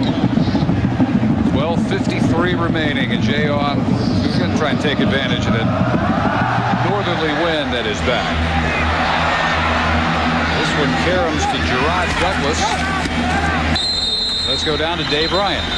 Well, Dave, Michigan Stadium was built back in 1927 on land that at one time had featured a barn, a strawberry patch, and believe it or not, an underground water spring. That water posed a big problem. Large steam shovels dug out the 240,000 cubic yards of dirt needed to make the bowl structure of the big house. The water spring created a quicksand effect, engulfing one of those shovels. Efforts to remove the steam shovel failed, so workers buried it below ground, where Dave remains today. What a story. But Jimmy Hoffa nowhere to be found. Absolutely no suspicions. I have nothing to say to that remark. Douglas. And the tackle by Eric Mays. Quick update from Carl Ravitch. Carl?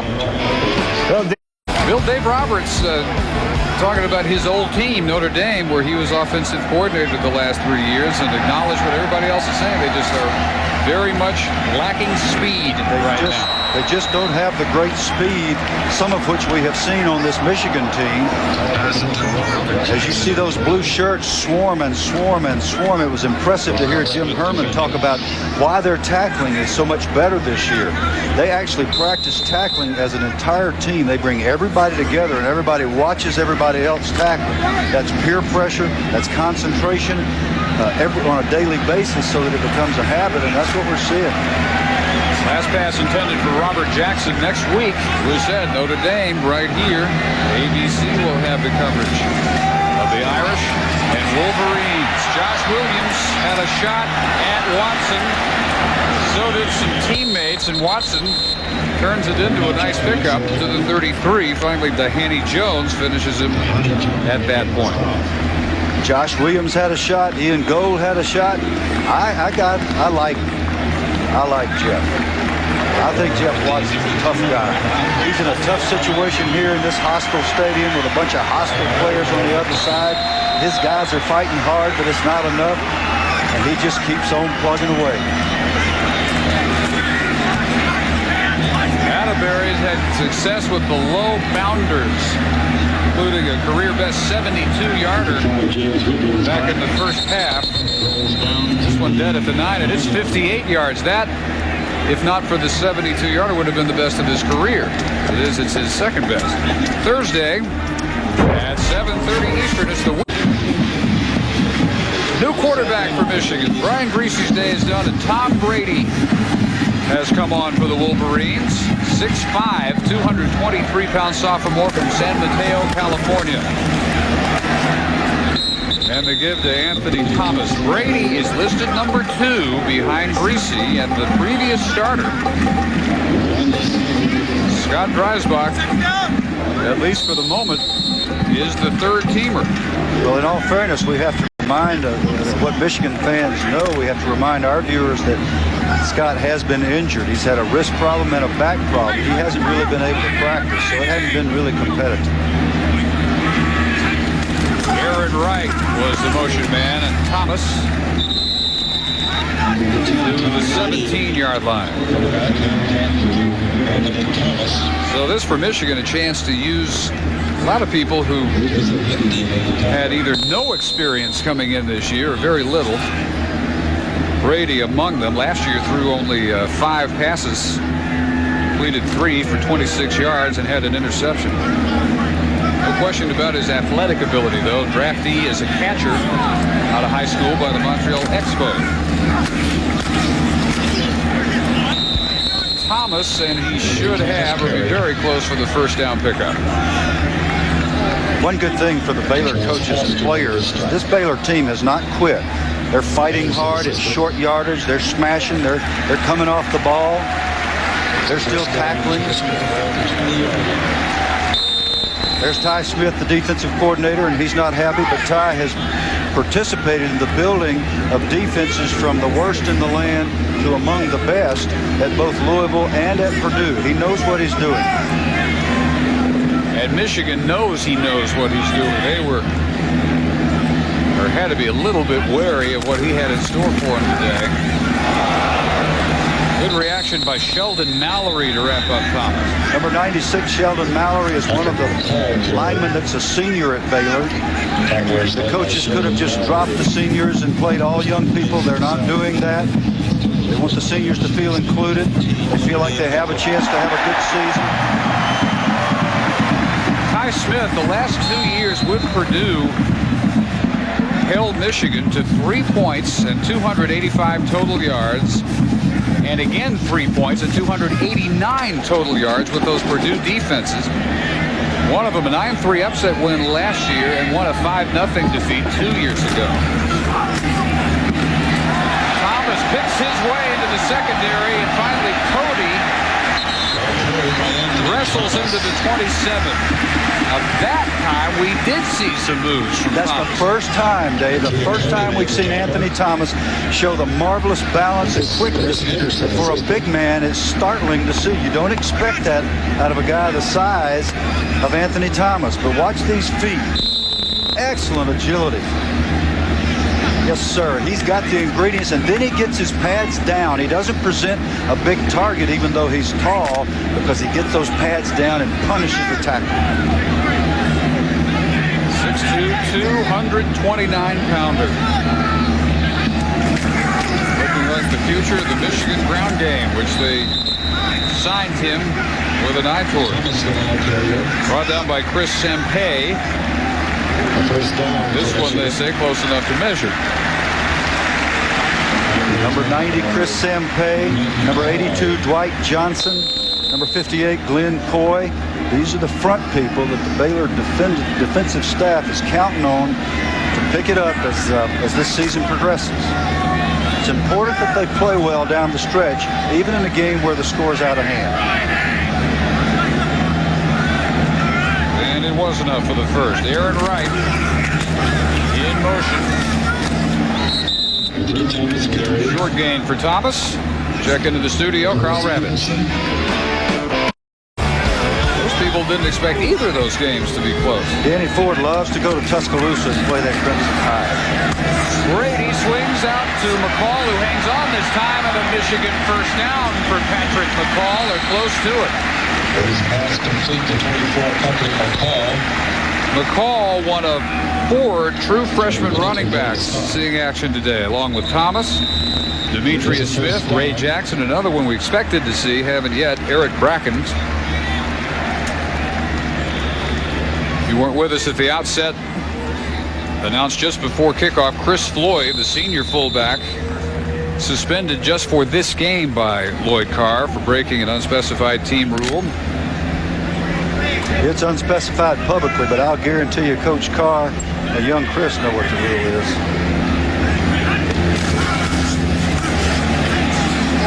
Another short pass. Thomas up the side. Flags are down, though. Looked for an instant as if Thomas had the whole sideline to himself. Anthony will learn as he gets experience not to slow down. He wasn't sure whether he stepped out of bounds. The thing to do is explode. He thought about it, eased up, and then exploded. There'll be a time when he'll know to turn on the jets when you see that open field. He's holding, and it looked like on 73, Paul Tanous for Michigan. On the offense. I would imagine that Lloyd Carr's job in getting Chris Floyd's attention is made much easier by the success they've had without him on the ground today. If I were young Chris, I think I would be on my P's and Q's and behaving myself to see if I can get back in there and get ahead of Demetrius Smith and Ray Jackson. They have played well. Penalty is the one area where Michigan has not been up to snuff today. And here comes another one. Noah Parker, number 78, in at left tackle. Getting a little over anxious. You finally get in the game. You're a young lineman. You want to hit somebody, and you just go off a little early. Prior to the snap, false start. Offense. 5-yard penalty. Still first down. Down to Dave Ryan. Well, Dave, new offensive coordinator of Michigan, Mike DeBoer, went through all game tape from the '96 season after reading what Carolina Panthers coach Dom Capers has said about ball control. We'll talk about that right after this play. Michigan has been the picture of ball control efficiency. Thomas on a one-arm tackle. Easy to see why Nakia Cody, free safety, leads Baylor in total stops. 12-yard pickup. Dave, please continue. Dave, the theme is protect the ball. And there are 4 key elements that DeBoer really wanted to emphasize with his Wolverines this year. The center exchange, sustaining drives, no penalties, and limiting turnovers. Well, the third element, no penalties, certainly has been a problem today with a lot of mistakes. You know Lloyd Carr and Mike DeBoer will talk about that with the offensive players in film sessions all week coming up leading into Notre Dame. This is a 2nd and 9 carry by Thomas. You see the pile around him, and then you see it move 2 or 3 yards. The definition of a great back, according to some experts, is somebody who comes out the other end of a pile. Another way you might say it is that he makes the pile move, and you're right, the whole mass just went back about 2 yards when Anthony got those legs churning. Redshirt freshman Eric Warner, number 63, in at guard now. Thomas, 120 yards in just his second collegiate outing. Howard also over 100. Incomplete from McCall. Covered up nicely by Cody.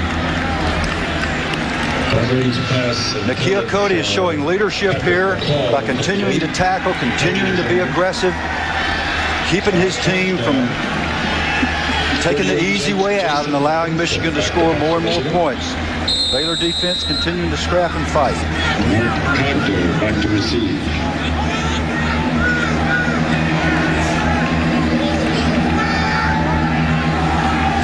Good snap this time for Jason Vincent to handle, and a good kick.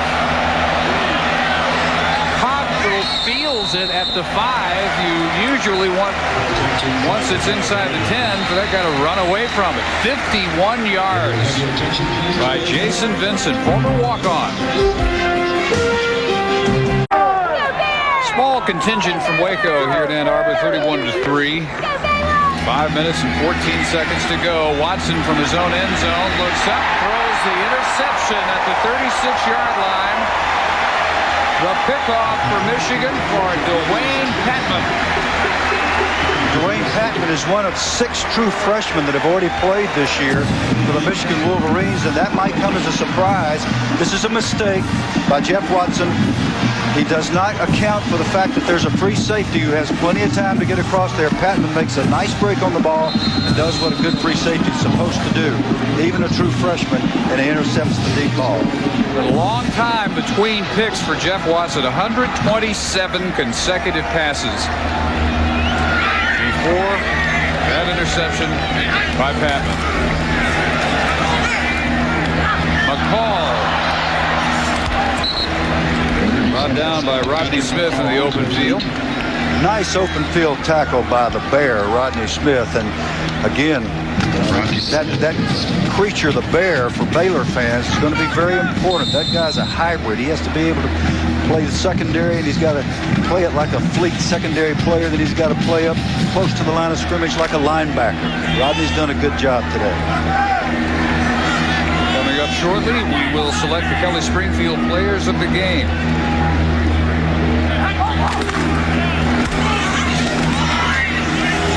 J.R. Ford with his first carry. Everybody getting into the act on the ground game for Michigan, and a marker is down at the line of scrimmage. It looks like everybody's trying to get a penalty, Dave. Most are succeeding. Yes, it's not difficult. If you grab that shirt and drag the gentleman down, they will accommodate you.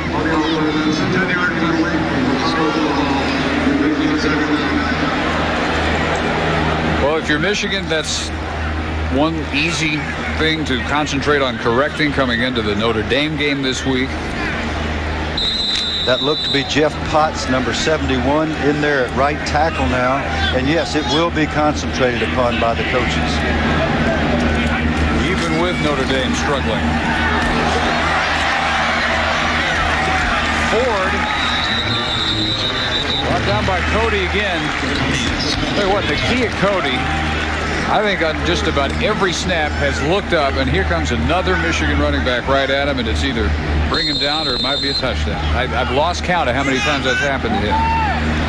Well, Baylor doesn't huddle on defense, but if I were Nakia, I would call a huddle and I'd say, gentlemen, would someone like to help me here? Or would you like me to make every tackle? Ford, who had only carried 2 times ever his first 2 years with the Wolverines, twice on this drive. McCall gets the call this time, out of bounds at 30. Looking at it from Baylor's perspective, they called a very conservative game, especially early in the second half when they had the poor punt of -4 yards. We noted at the time what a surprise that was. What was the thinking behind it, do you think, for Dave Roberts? I can't imagine, Dave. I just don't know. He felt like he would come in here and at least make it exciting. They still had a chance to get back in the game, and the play calling was extremely conservative, so it's hard to tell. Throughout the whole second half, very close to the vest. McCall,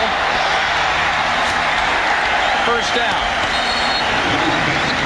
Chris Michaud, who has played well today, overran the play, had a chance to stop the drive just by getting the gentleman on the ground. McCall, number 24, made an extremely good move, but Chris Michaud helped his cause by overrunning the play.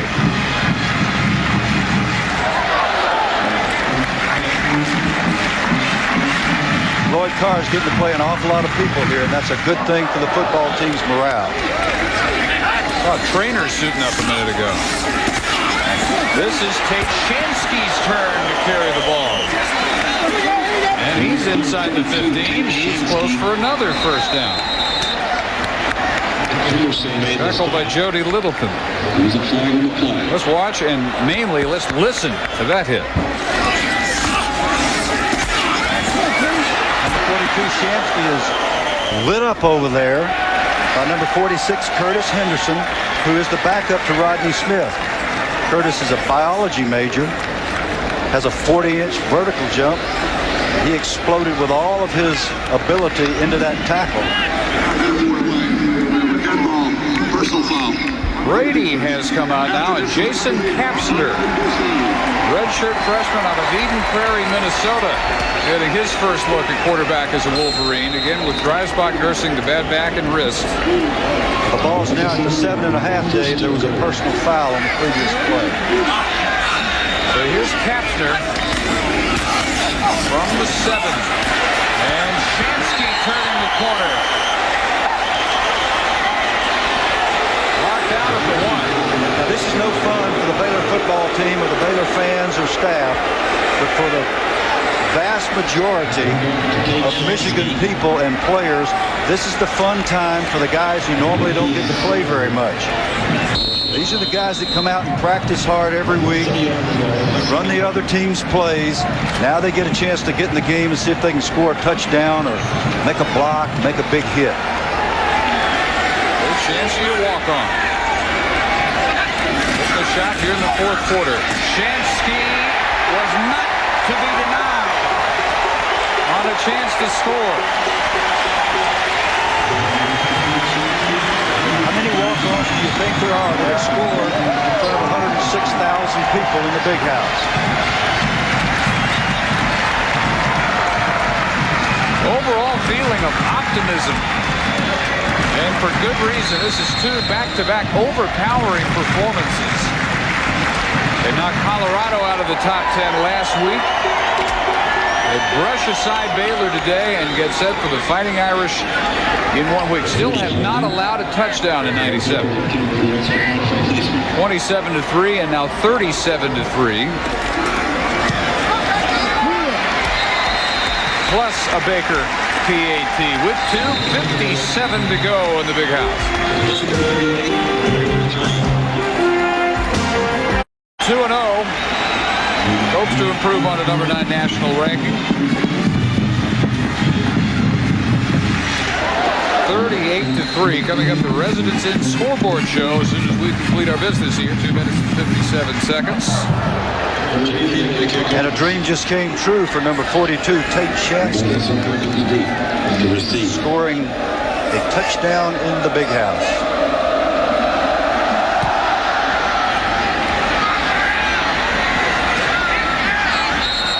Perkins thinks better of it. Studies show that you're much better off if the ball is 2 or more yards deep. Keep it in there. And today's Kelly Springfield players of the game for Baylor, Nakia Cody, 13 tackles, 1 pass breakup today. And we're going to go Steve Hutchinson, the left guard for Michigan. Kelly Springfield proud to donate $1,000 to each school's general scholarship fund on behalf of Nakia Cody and Steve Hutchinson. Baylor's 14th offensive play in the second half. Gain of 4 for Overstreet. And a tackle by Jeff Holtree. They have 2 first downs since the first quarter. They have just cracked the 40 total yard mark in the second, third, fourth quarters. Just nothing happening for that group. Yeah, and I'll tell you, Dave, last week they blitzed them getting off the bus from Colorado team. They haven't done that this week. They've played it pretty much straight up, and they've just been very physical. The Michigan defense is doing exactly what Coach Herman wanted them to do. Watson having to wait too late to deliver the pass to Thompson, who was already out of bounds. The offense for Watson and company this second half almost non-existent. 3 and out, 4 consecutive possessions, and an interception. Pressure the last time on the quarterback by Grady, Big G Brooks, number 59 out of Dallas, Texas, who has tremendous potential to be a great player in the long run. They one of 9 Texans, second only to Michigan as a source of Wolverine football players. Perkins, a nice pickup. Probably the best play the Bears have had this entire second half. Elijah, sophomore from Port Arthur, hit by Dwayne Patman. Dwayne Patman is yet another of the true freshmen. A few minutes ago, intercepted the pass. They feel like, the coaching staff feels like he's going to be an outstanding player as well. Watson this half 1 of 7 through the air, 8 yards. Another pass deflected and almost intercepted. A diving effort that time by Leandre Brown. There have been a lot of quarterbacks under 6 feet that have been excellent drop back passers. Jeff's having one of those days when those hands just get up at the wrong times. When you are that height with today's players and the athleticism, you've got to learn to throw in the seams and in between the rushers. That complicates everything. Eric Wilson, 94, the man who got a hand on that one. So 2nd and 10. Again, 4 wideouts. Roberts has had him mostly in the eye, and a very conservative second half strategy intended over the middle for Gerard Douglas, who has been a complete non-factored picture of frustration today. 12 carries for 12 yards for Douglas, the senior from right outside of San Antonio, Converse, Texas. He has an outside shot at leaving Baylor after this season as the all-time ground gainer. Trails only Walter Abercrombie in the all-time yard total. This is Overstreet. 2 defenders waiting for him. First contact from Leandre Brown. And the clock stopped at 1:44.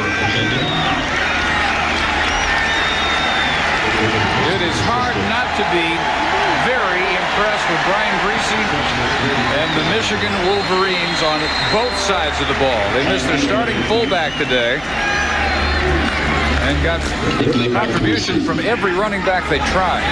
Defensively, for the 2nd week in a row, they were absolutely smothering.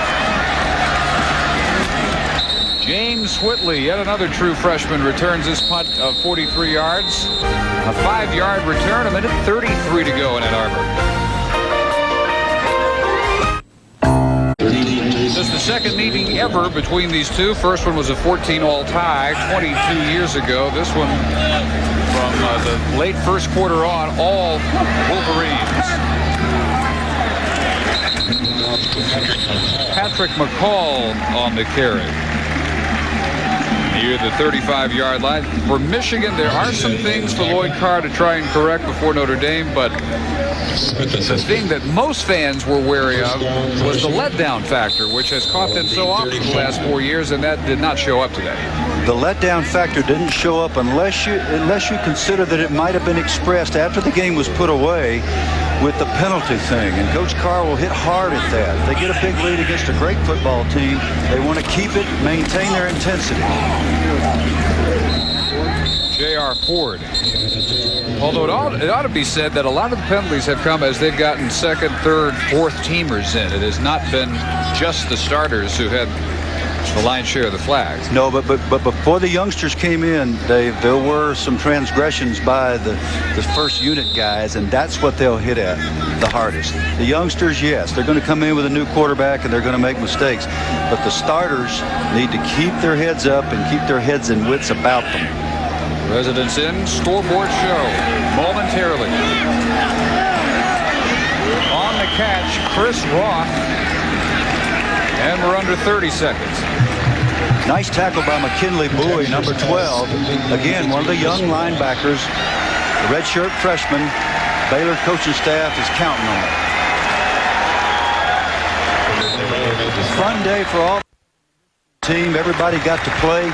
Tough day for Baylor. They'll go back to work, improve from this. Lloyd Carr with another step forward in his program.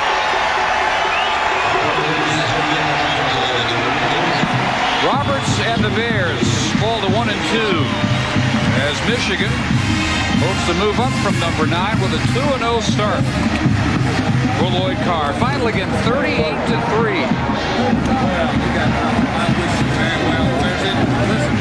As Michigan dominates on the ground. And through the air early early on, we had a little show from Charles Woodson, the first Michigan touchdown, and his third as a Wolverine. Chris Howard, very effective, especially in the first half. Don't forget Thursday night on ESPN, the North Carolina State Wolfpack travels to Wake Forest to take on the Demon Deacons. Coverage begins with the college football weekend kickoff show, 7:30 Eastern. For Bill Curry and Dave Ryan, Dave Barnett, this has been a presentation of ESPN, the worldwide leader in sports. Now to Carl Ravitch and the Residents in College Football Scoreboard.